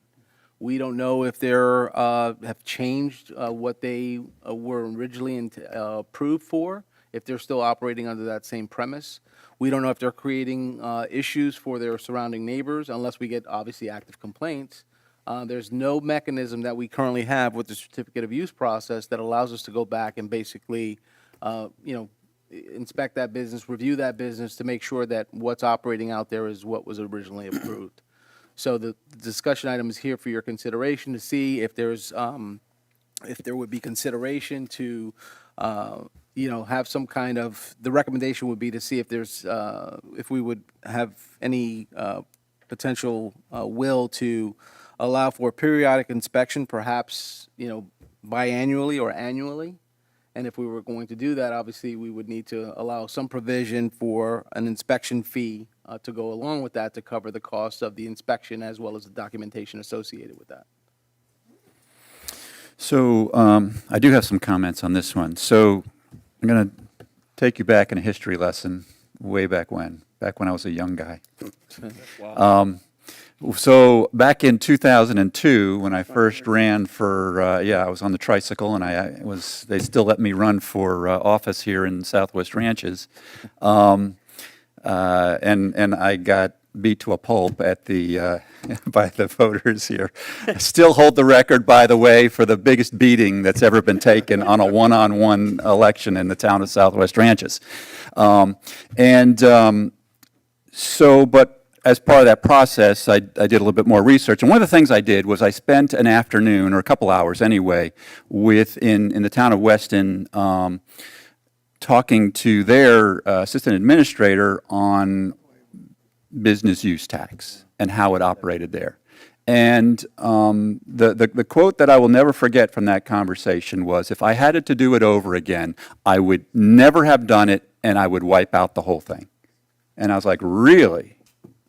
I mean, it's a moneymaker. Why are you telling me that? Tell me more. And that kicked off the whole conversation. And basically, from their perspective, or his perspective at the time, bear in mind this is over 20 years ago now, but perspective at the time was that the way they had it set up, it was once a year, so they had to staff up for that. It was a huge effort. And then there was all the, 80% of the people paid it, and then the other 20%, they were bill collectors for the next 6 to 8 months. And he said it was a huge drain on the staff. At the end of the day, it was a money loser, not a money maker. And once again, if it was up to him, he never would have done it and would have gotten rid of it. So I say that story, it's always stuck in my mind, and that's what I do not want to replicate here. However, I think that where we are today is a little too far the other way. And so I think there's a middle ground there somewhere that we need to find. I don't think a one and done, you came in and said, this is what you're going to do, and we're just going to trust that you're going to do that for the rest of your existence there is, there has to be some level of accountability. Otherwise, people will always just take advantage of it. And so I do think that there is an opportunity for some sort of an annual review of the certificate of use to make sure that the use still matches up with what they said they were going to do. There would need to be a fee to pay for that. I think it's critical that this is filtered throughout the entire year, not that there's a big crunch, on January 1st, everybody has to do this, and we're in the same boat that was described to me in Weston. And so I think there's merit to the discussion and to moving forward with something, and those are just my thoughts. Mayor, would that be on their anniversary date? Say they got the certificate in July, or if they got in September? Yeah, I think that would make sense. Yeah. That's what I was thinking. Right, okay. Yeah, Bob. So, let's say it was revenue neutral. I mean, we didn't have to staff up with 95 additional people for the businesses we have in town. What's the benefit to the town, Russell, of us recording that information? I mean, why do we need this information? And let's say we got it and it was accurate, what will we do with it? Well, again, I think the purpose of why we're proposing this is to give us an opportunity to see if the businesses change into something else. If they started out on the. To what end, though? I mean, I don't get what we need the information for. What decisions do we make off of it? If I can jump in there. Sure. So, I mean, I do hear this quite often, that a business went in for, I don't want to pick on any particular industry. Making widgets. But went in for an ag, and the next thing you know, there's other types of businesses going on. So in it's there. really to control illegal business operations or expansion of business operations in town? Illegal's we're not going to know about to begin with. Well, that's an element of it, but let's say that they expanded into something that maybe, maybe still was legal, but it took on a different flavor, like they needed a propane tank there to run it. Okay. Or they needed some sort of a health certificate to run it. Or they needed some other type of verification that they were doing it in a proper manner to keep everybody else safe. So really to help them stay in compliance with the Yes. various laws that they may not be aware of yet? Yes. Right. Okay, good. That's the premise. Thank you, both of you. What else? Any other comments on it? Yeah, I'll chime in here. sorry. Just real quick. I think it's something that we need to do on an annual basis. If nothing else, just to maintain what was originally applied for is still being in use or has gone out of business. That way we would know. And there should be some sort of an inspection fee applied. Maybe it's 50% of what the certificate of use costs. And we're not looking to make money on this. Right. We're certainly not looking to lose money on this. Right. But we do need to provide it as, let's consider it a service to the neighbors Right. in most cases, something like that. Yeah, no, I think that Do it makes in that sense. direction.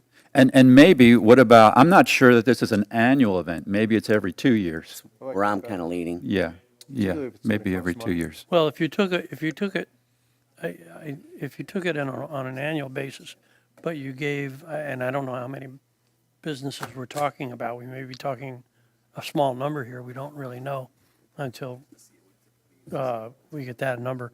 But if you gave a 4-month period to do it in, I'm pretty sure it's manageable at that point. Yeah, no, I wasn't thinking about manageable from the compliance of the resident. I was thinking manageable from Yeah, probably that's- Julio's that's staff what I'm that's talking going to have to do it. He would basically be doing half the town each year as opposed to the entire town every year. Well, what I was saying was give that department 4 months to do the entire town. But they're going to be doing it year-round. Yeah. Do it on the anniversary. You can do it on the anniversary too. Yeah, I think, yeah. But I mean, yeah. if you wanted to establish a set time What I period. don't want to do is I don't want to set a once a year, even if it's 4 months, because that gets us back to exactly what I was talking about, where they have to staff up to get it done in that 4 months. And then what do you Right. do with all these people for the rest of the year? You either have to let them go or find busy work for them to do, and I don't want to get into that. Okay. Yep. I have another question about it now. My former next door neighbor used to. Vice run Mayor, your mic, I'm sorry. I'm sorry. My former next door neighbor ran his construction company out of his house. It was him and his cousin who was his administrator. I don't know whether he had one or not, but I mean, he's running a business out of his town. My wife and I, we both work from home, have since the beginning of the pandemic, so it's 4 years now. Are we a business? Are we supposed to pay for this? Where do you set the line there? It's a good question. I mean, what we're referring to is any business that is required to, right now, get a certificate of use is what we're really talking about. I don't know if that business that you're talking about, if it would qualify for that. I would defer to Julio. Well, contractor, I would think so. Yeah. That's why I used him as a good example. There's others on the street as Yeah, well. there's other home-based businesses, too, that are But- required to get but it CO. My wife and I, we forget about Bob Hartman photography. My full-time career, I work from home. Nancy is the same. Are we running a business out of our company? I mean, out of our house? Should we be paying for an occupancy license? Well, I'll defer to the attorney on that, but what we're saying is if you are getting, what we're talking about is if you're getting if you're required to get a certificate of use, we're looking to revise that process from what it currently is right now. You're asking me a question of if certain businesses are required to get COUs. I'm Are not. we a business? That's the real question. Yeah, well, yeah, but I think that is a separate question. Yeah. We have to look at, see what Okay. what the ordinance says. Okay. Good enough. Thank you. Mayor, would this also help to see if a business was there, but it had changed hands? That the original person that had that certificate's no longer there, and somebody else come in? It'd help stop that. Yep, Okay, yep. Or if it just disappeared completely. Yeah. It would be kind of good to know. right. Department of Photography in a couple, I have Yeah. a certificate of occupancy for the house. Certificate of use, yeah. Yeah. So, Mr. Mayor, Yes. some of my thoughts are, what is going to be the compelling nature? Like, say somebody, we pass a regulation and somebody just doesn't want them to come around and look in their business again. What are we going to do about that? I don't know. I'm just thinking, it has to be a question. It has to be addressed. Well, If it's somebody a great, says, it's a "No," great question. It's a great question because what, gonna be shut down. what are the ramifications for letting it expire, I guess, kind of a thing, you know? Oh, you're going to come around every year or every 2 years and do this? Well, guess what? I don't really do that business anymore. So you don't need to come around anymore. right. You have to verify. And what are we going to do? They're going to continue to do what they're doing to do, and we Behind big will hedges.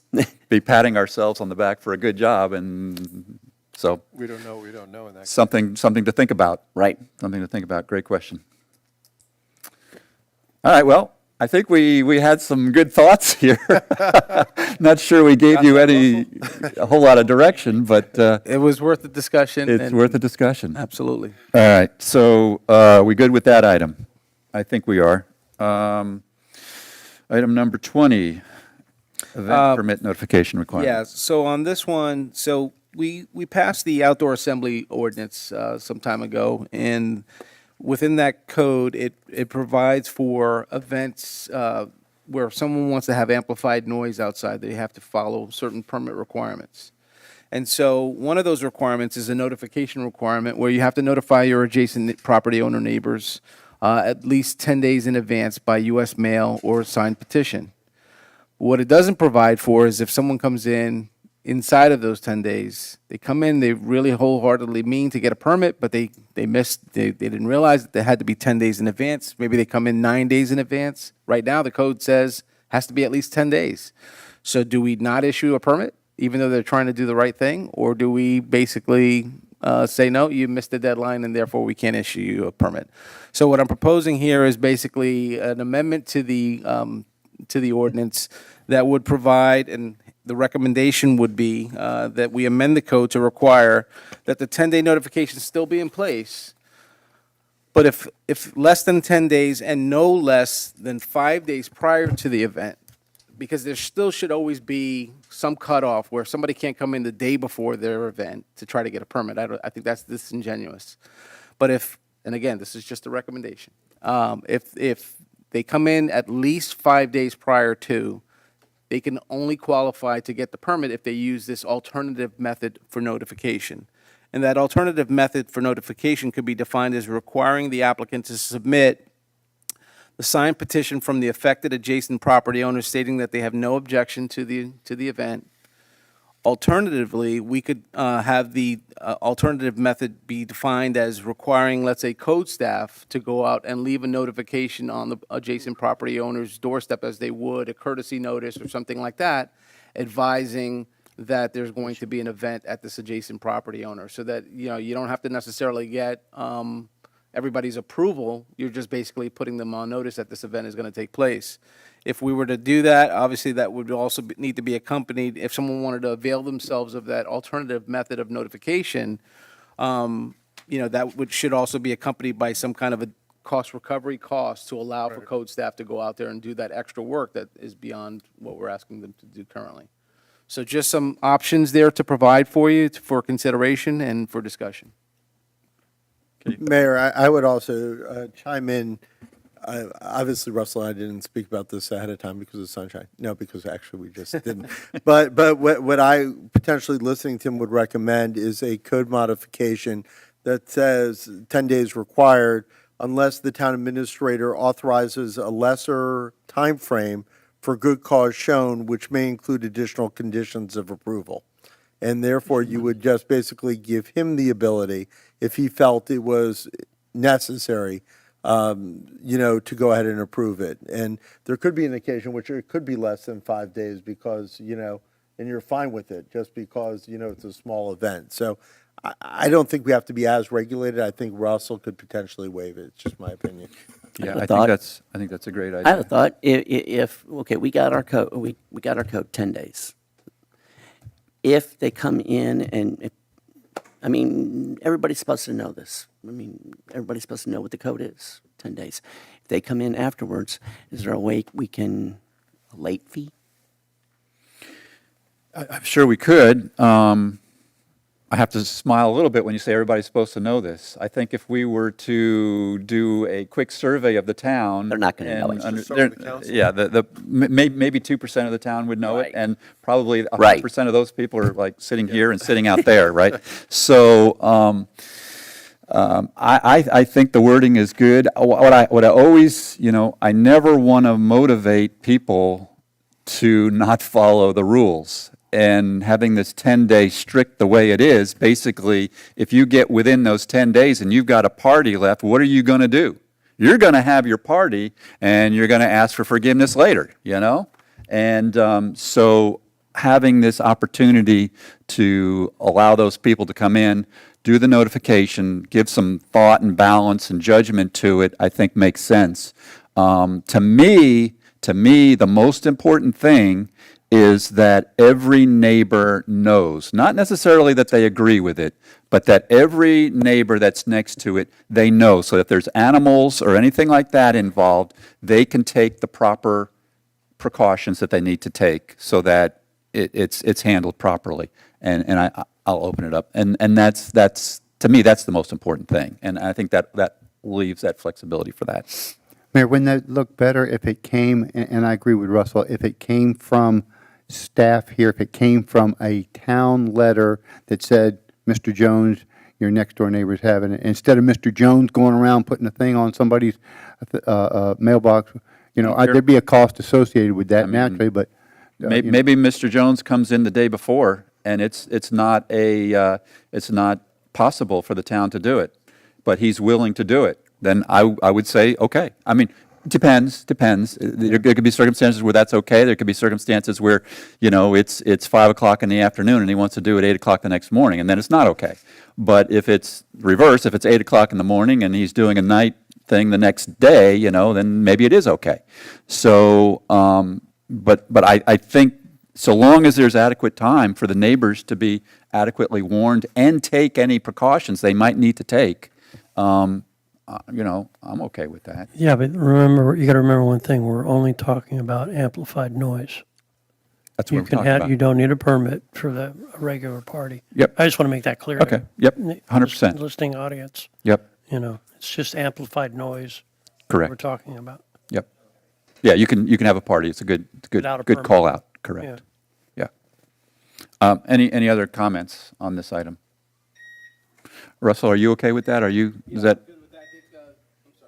I'm fine with that. I think the suggestion by the town attorney was great. It gives the most amount of flexibility. I think we would still develop an internal policy to help us Good. kind of make sure that we're consistent in our decisions going forward. And Good. if I'm not here and the deputy town administrator is on call, that she can make that decision based on the policy. So we'll do something like that. We'll write a policy. Great. I did see a hand up there. Tracy, if you want to come up to the mic, please. This will have to be an ordinance anyway. Yeah. Okay. Okay, I'm one of those that didn't know. What's the amplified? What is that? Oh, okay. Yeah, See, go ahead. I'm one that didn't even know. So I would have had a big party and I would have went, Right. what the heck are you talking about? Right. So we've gone, there's been a lot of changes in the ordinances around a party and whatever, and basically what we've come down to is that you can go ahead and have your party. We're not here to stick our hands into too many issues. But if there's amplified noise involved, sound Is in there any... a decimal limit? Did you put a decimal limit? We went through so many iterations of this with decimal limits and things Okay. like that. So how would a neighbor know if they're amplified or not amplified? You can usually, The noise, yeah. if the it's- noise exceeds your property lines, Yeah. If you can usually tell. You can usually tell whether somebody is just talking or whether somebody is talking and it's being exploded out there. Didn't we used to just go by a noise time limit, like, 10 o'clock on We weekdays? had some time limits. We've tried it all. We've tried it all. So some people are just louder than other people. I don't even care if my the neighbors the do it. time limit is till 11 PM. Okay. Now, what about residents like me that didn't know and they're having a party? Had somebody complain. Potentially you could be shut down. Yeah. Potentially. So how do we get the awareness out? We have things in the newsletter all the time on this because this does come up on a regular basis. I know some people don't read it. We try and get it out as best we can. Because I'm sure that We that can't go door to situation's door going and tell come, everybody. That situation's going to come up. Yeah. But I do like Russell's idea. And depending on how flagrant it is, there's some grace. And normally what happens, actually, I say we shut it down. That's the last. Well, the reason why is- That's not our first alternative. Usually we'll go up there and ask them, actually Davie PD will go to the home, they'll ask them to turn down the sound. 95% of the time, they just shut it down and that's fine. Oh, okay. And they continue the party, but the sound is turned So down. that's usually what you do. That's usually what happens. Okay, but you don't need a permit for that, right? You do. The amplified sound you do. You do. And how much is that? I don't know. Well, Oh, if you have an interest, you can come in and ask. I don't want to get into it. It's okay. already very late tonight, so I don't want to Yeah, I just know, have I'm it go getting on and hungry. on. Bye. Okay, thank you. Yeah, it's less than $1 million. Yeah, it is. Less than $1 million. That's for sure. All right. Anything else? Are we good? Mayor, I'm good. Just if I may, sorry. The other two items that we discussed, was there any direction or interest in doing anything further on those two? I just want to be clear. Do you want us to come back with anything on those first two items? or no? To me, both of those items, I felt like we discussed them and that you need to, we're looking for something, maybe some sort of a proposal from the administration on both of those. At least maybe 2 or 3 different alternatives and so we can talk through. So just to be clear, and again, sorry, I just want to make sure that we know what we're doing going forward. Would council like us to propose some ordinances for each of these 3 items, bring them forward, and then council will decide if they want to pass them or not? Or For me personally, I don't think item number 18, we're way before ordinance time on that one. Yep. I think we've got a lot more talking to do on that.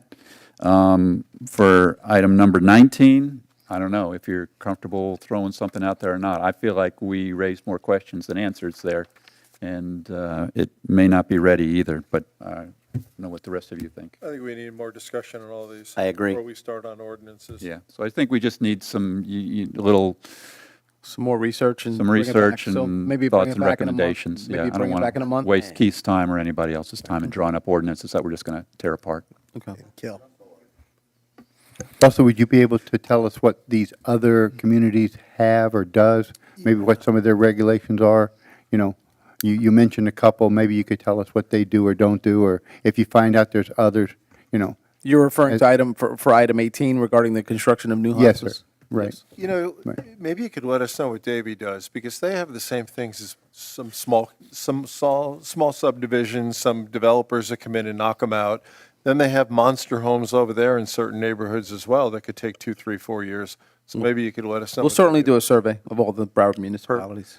Yeah, but someplace like Fort Lauderdale, I don't think we're even close. They have no mansions to begin with. So maybe, other cities that are similar to us. Understood. But we're going to bring back 20 probably next month. Good. That Yeah, works. yeah, that Yeah, one, that's that what one I I'm think saying. is Yeah. Okay.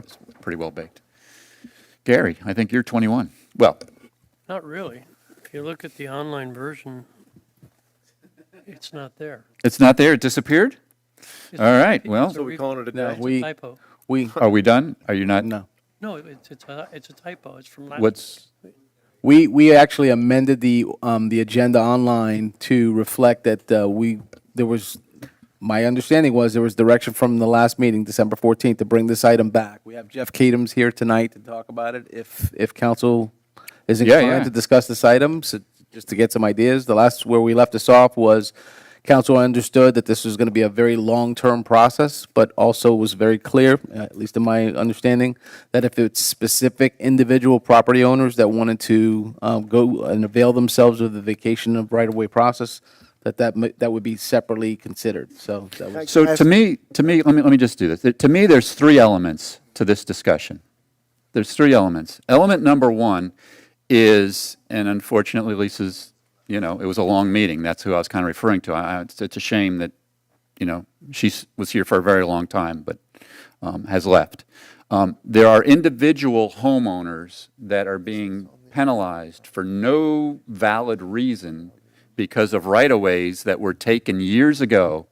And when they come forward, we should be able to very quickly say, oops, we don't need that. Continue on with your project. And I feel very badly for her because she's come to now 3 or 4 or 5 meetings, each time being told that her issue has been resolved, and yet it hasn't been resolved. And that is, to me, unacceptable. And so that's issue number one. Issue number two, in my mind, the first two are very clear-cut in my mind. The third one is not, which is why it's number 3. The second one is that we have certain rights of ways, and Sterling Road is the poster child for this. Sterling Road, west of 166th, goes all the way to US 27. I would never, ever, ever, ever want to see that road put in. Never. So the fact that we still have that on the books, and that if somebody were to build something, they would have to dedicate that to the town, is ridiculous. We don't want it. I want them to have it. I want them to have it. I want them freaking to build on it to make it even tougher for it ever to be taken in the future, And so the thought that we are still now, our policy is still to take away those right-of-ways. I'm not talking about trail right-of-ways. I'm not talking about any other, water right. We always get into this. Specifically. 100% road right-of-ways. That's all I'm talking about. So I don't want it to get confused with any sort of easement or anything else. Start thinking right away, utility easement. Yeah, no. Need those. Yes, we absolutely need all this stuff. I'm just talking about road right-of-ways, and there's only, I don't know if there's another one other than Sterling. I'm happy to just start out with Sterling. 54th place. There you go. There's It's right through my probably, yard all the way, I think, to the beach. I think that we could quickly, the administration could quickly go through and identify some of those key roads that have been on the books since Broward County, since before we were even a town, and there is no way we would want to have a major road go through those residential neighborhoods. And I think if we can identify those and get those, voted on and given direction so that the right-of-ways for those are never taken anymore, I think that's a huge win, and I think there's no danger in that.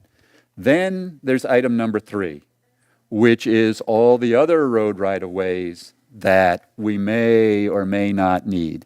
And those are going to take more time to figure out. And I would just say, push those aside for now, and maybe we'll slowly work on them in the future. So when you refer to those, do you mean like the spurs off of 88th that go into Griffin 345?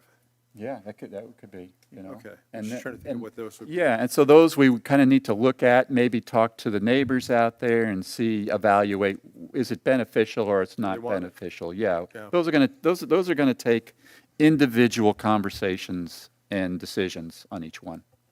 Mayor, if we give up Sterling Road and some of the others, those people that you're just currently talking about, wouldn't they say we're discriminating against them?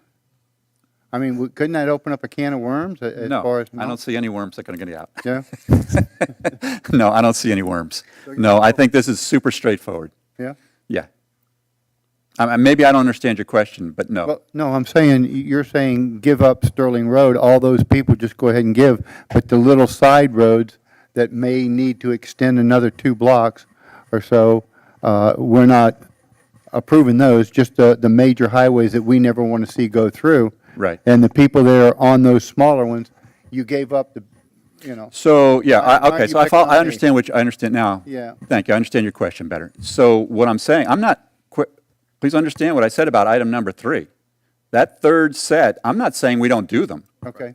I'm saying that they're going to take more time. Priorities And order. I don't want to wait, this is kind of like the waterfall versus, the agile. I don't want to wait 10 years till we get it all figured out and then everybody gets it at the same time.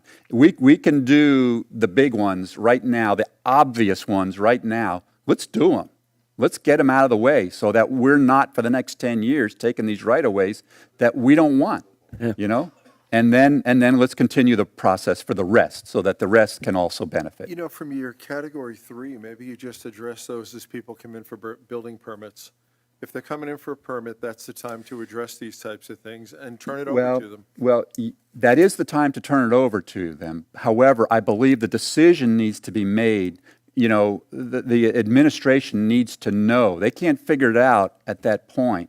The decision needs to be made ahead of time so that when the person comes in, they say, oh, yeah, we've looked at this one and we don't need that one. What we want to leave behind. Yeah, Okay, yeah, got it. yeah. I agree. Mayor, is there a cost to the town? Will there be a cost to the town for this? Well, there's always costs to the town for one way or another. Just to do the analysis is going to be a cost to the town.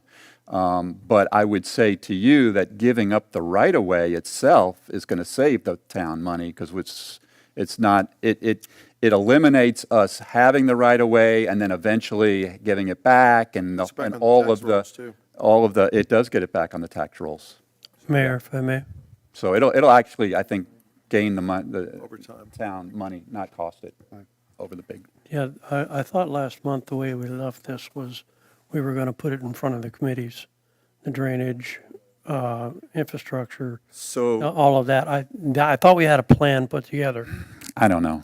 I don't know if we had a plan. That's or kind not. of how I left it. I don't know if we had a plan. I don't hear any plans coming out here, right? That's why I said I've got 3 things. I'm trying to propose a plan.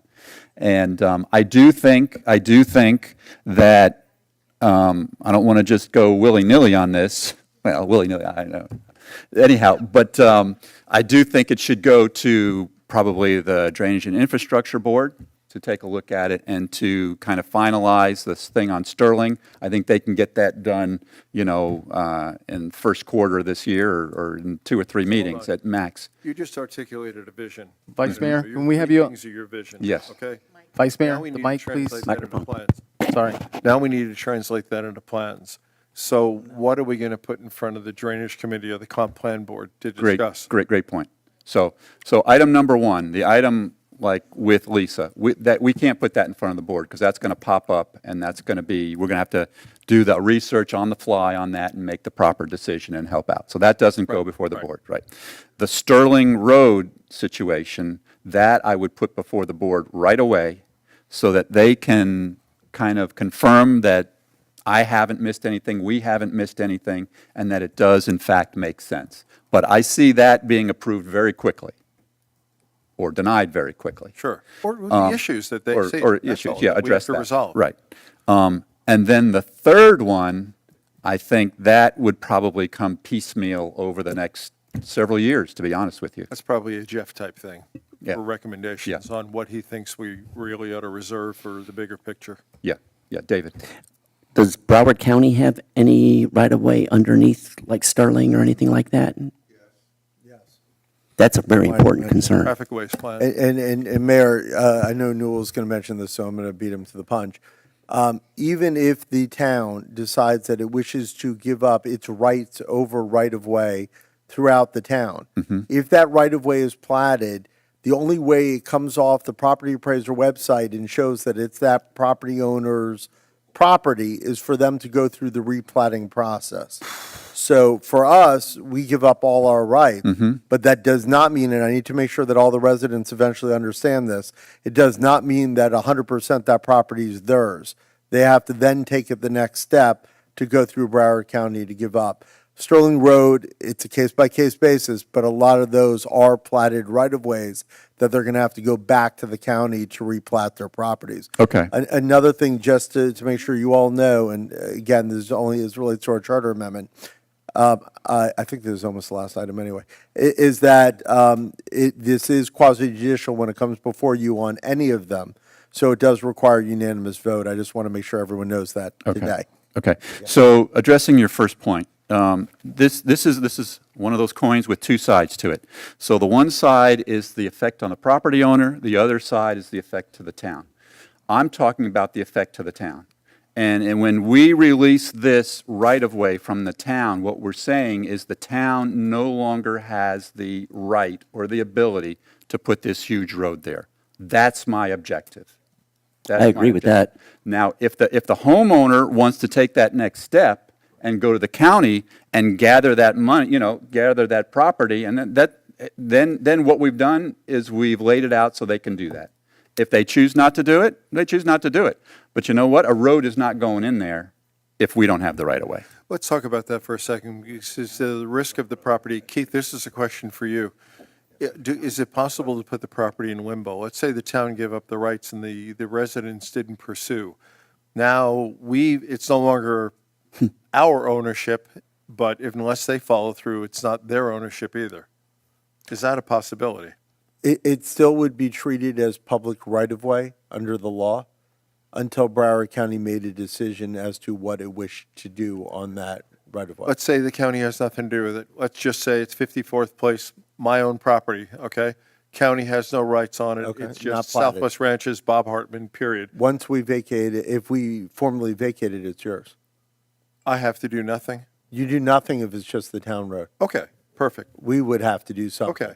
And for the people that want it, they're going to pursue with the county, we'll assume.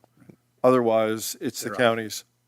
Okay, Just a second. I'll open it up. I'll open up in just a second.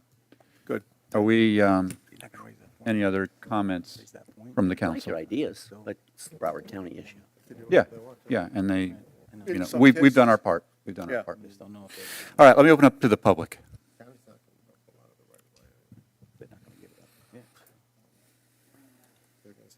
Noel Hollingsworth, 199th Avenue. In Bob's case right there, 54th. It takes a unanimous vote, yet he can't vote to give himself something. I already own it. We already got it vacated by the county before we were the town. No, I'm just saying, Yeah. in that case, okay, Keith. Remember, Noel, if it impacts everyone equally, it's not a conflict of interest. Okay. Any other questions, comments from the public? Good thought, though. That are relevant. Yeah. All right. I think let me ask you this. So we're not going to do an ordinance out of this. Are we okay with moving forward with that plan? Is there a consensus to move forward? I'm okay with it. You're talking about looking at a straight, very Basically, similar to sending- Sterling Road and so forth, not the little tiny short ones, but just the major roads that we never want to see go through to start with. What I'm saying is, yes, sending those immediately to the Drainage and Infrastructure Board for them to review and confirm, and then following up with those smaller ones. We don't need homeowner approval for that at all? Because some of the homeowners may not want that, because like I said, they're going to end up paying taxes, correct? It's always going to be initiated by them. It's always going to be initiated by them, that's correct. Oh, okay. We're So just, only we're until just- they- What we're saying is, we're not going to take it. So on an individual basis, they will come in and ask for it? Yes, if they want it. All right, and if not, then it's, Then we've given up our right to it. Are we okay with that? Moving forward with that? It's a plan. Okay. I'm just trying to gain a consensus or not. Uh-oh, here comes the fly in the ointment. What do you got for us, Russell? I'm always the. No, I'm just problem. kidding. I'm just I know, kidding. I know. So just Is it more appropriate for the comp plan to look at this or the Drainage and Infrastructure Advisory Board to look at this? To me, it's the drainage. They look at roads. I don't know. I mean, to me, that's those, they're. Okay, I just wanted Mayor, to. can I- If we're going to build a new road in town, yeah, it needs to be in the comp plan, but it's going to be it's going to be the infrastructure board that says we need this new road. So that's kind of where I put it there. Should we depend on the drainage committee and then have it run past the comp plan board?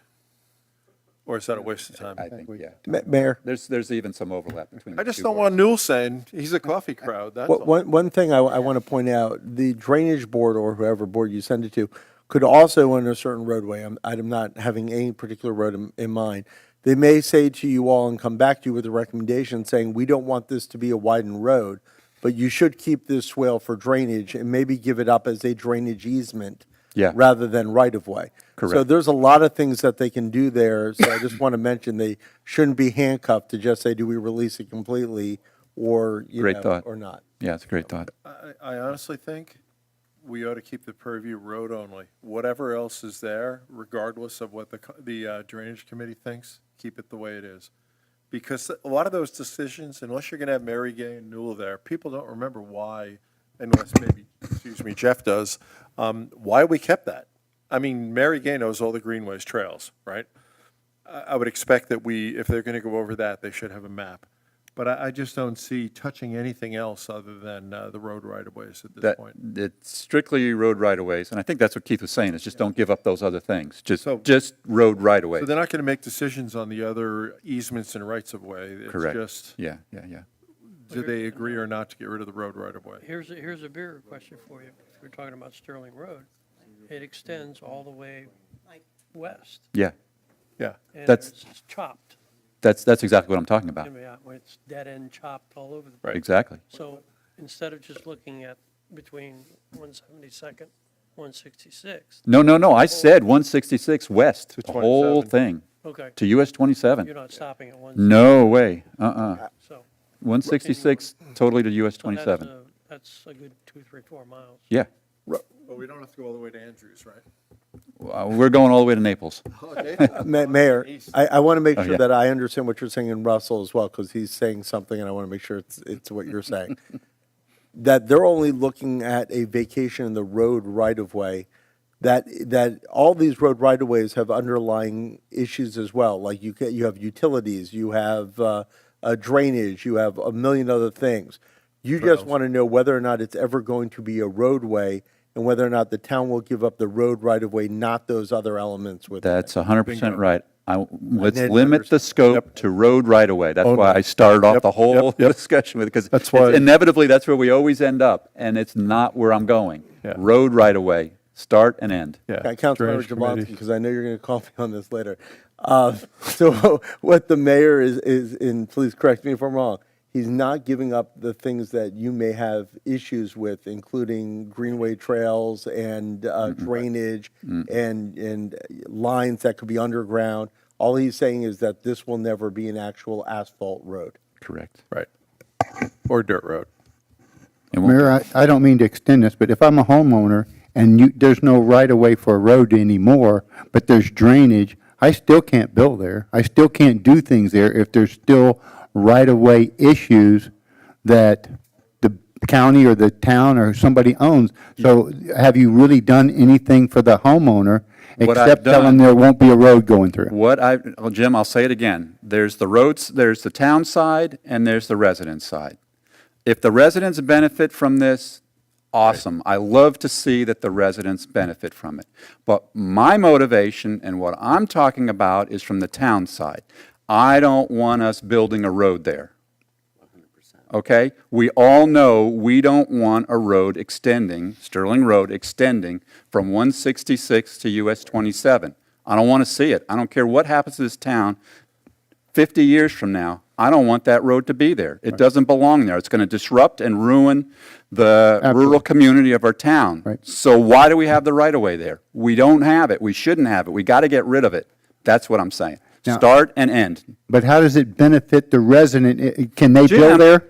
I say it I again, just- there's a resident side and there's a town side. If it benefits them, that's great. If it doesn't benefit them, if it's none of this is going to hurt them. Okay. But it may benefit them, it may be neutral to them. It may not affect them at all, it may benefit for them. So there's no negative side to it.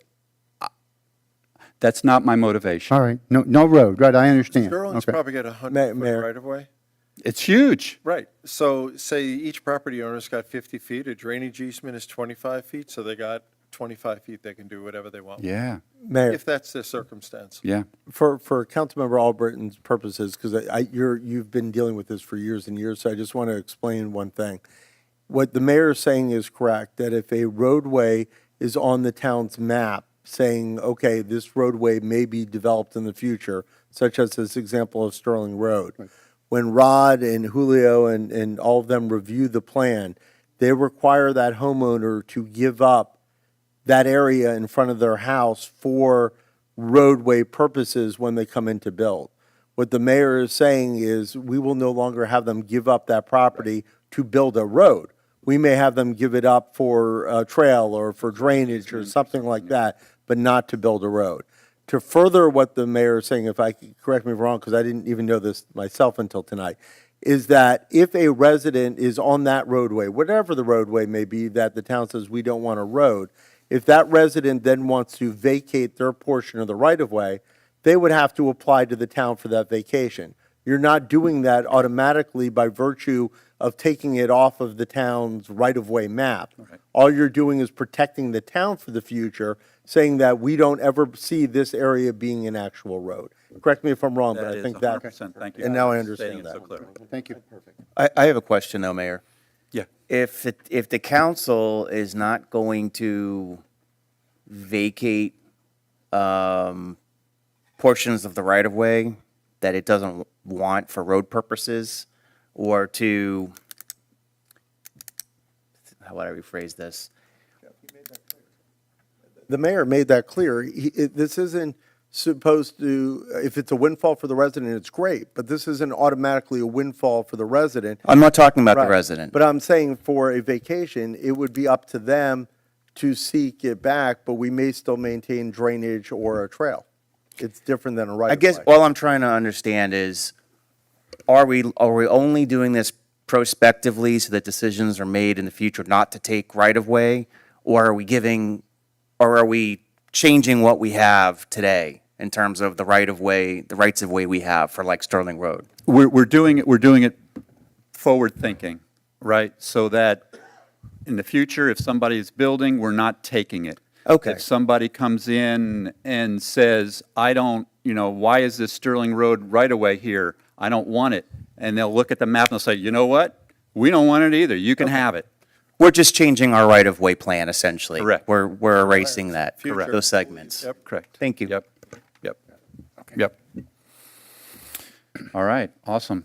You know what? It's taken me about 10, 12 years to get to this point, so I apologize if I was a little emotional, Jim. I apologize if I barked at you a little bit.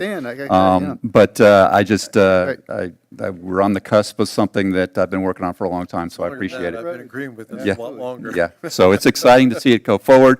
I'm looking forward, Rod, for the Drainage Committee to take a look at this and keep it moving along. So, all right. I think we're good with that. All right. Item number 22. Do we do them all in Before we're one? good, what's the road that's supposed to go from Griffin Road all the way back down to Sheridan Street? That's not there. We don't even have all the right-of-ways. I think we have. 184th. 194th? 184th. 184th. Do we want to release anything that's on that, and then that makes it pretty much impossible? Let's not to even build? go there for now, right? Right. That's how it's taken 12 years to get to where we are And right also, now. that roadway is specifically on the county's traffic ways plan. Okay, so And we anything have we do, no we can't rights change over their. that. Yeah. Okay, Yeah. thank you. Yeah. Thank you for putting me back in line. And for Councilmember Kozinski, yes, you can make a motion to approve all at once. So Motion to moved. approve all the minutes, yeah. Okay, is that what you're So saying? moved. Yeah. Motion to approve all the minutes, correct? Yeah. Okay. Okay, so we have a motion. Do we have a second? Yes. We have a second. Is there any additions or corrections to any of the minutes listed in September 26th, October 16th, October 24th, or November 21st? Don't say the words. Seeing none, is there any additions or corrections from the public? Seeing none, please call the roll. Councilmember Albritton? Yes. Councilmember Jablonski? Yes. Councilmember Yes. Kaczynski? With Vice pleasure. Mayor Hartman? Yes. Mayor Bright Cruz? Yes. Minutes passed. Motion to adjourn? Release the Great ferry. meeting, guys. Good night, folks. Good night, Mary Ann. 10 minutes.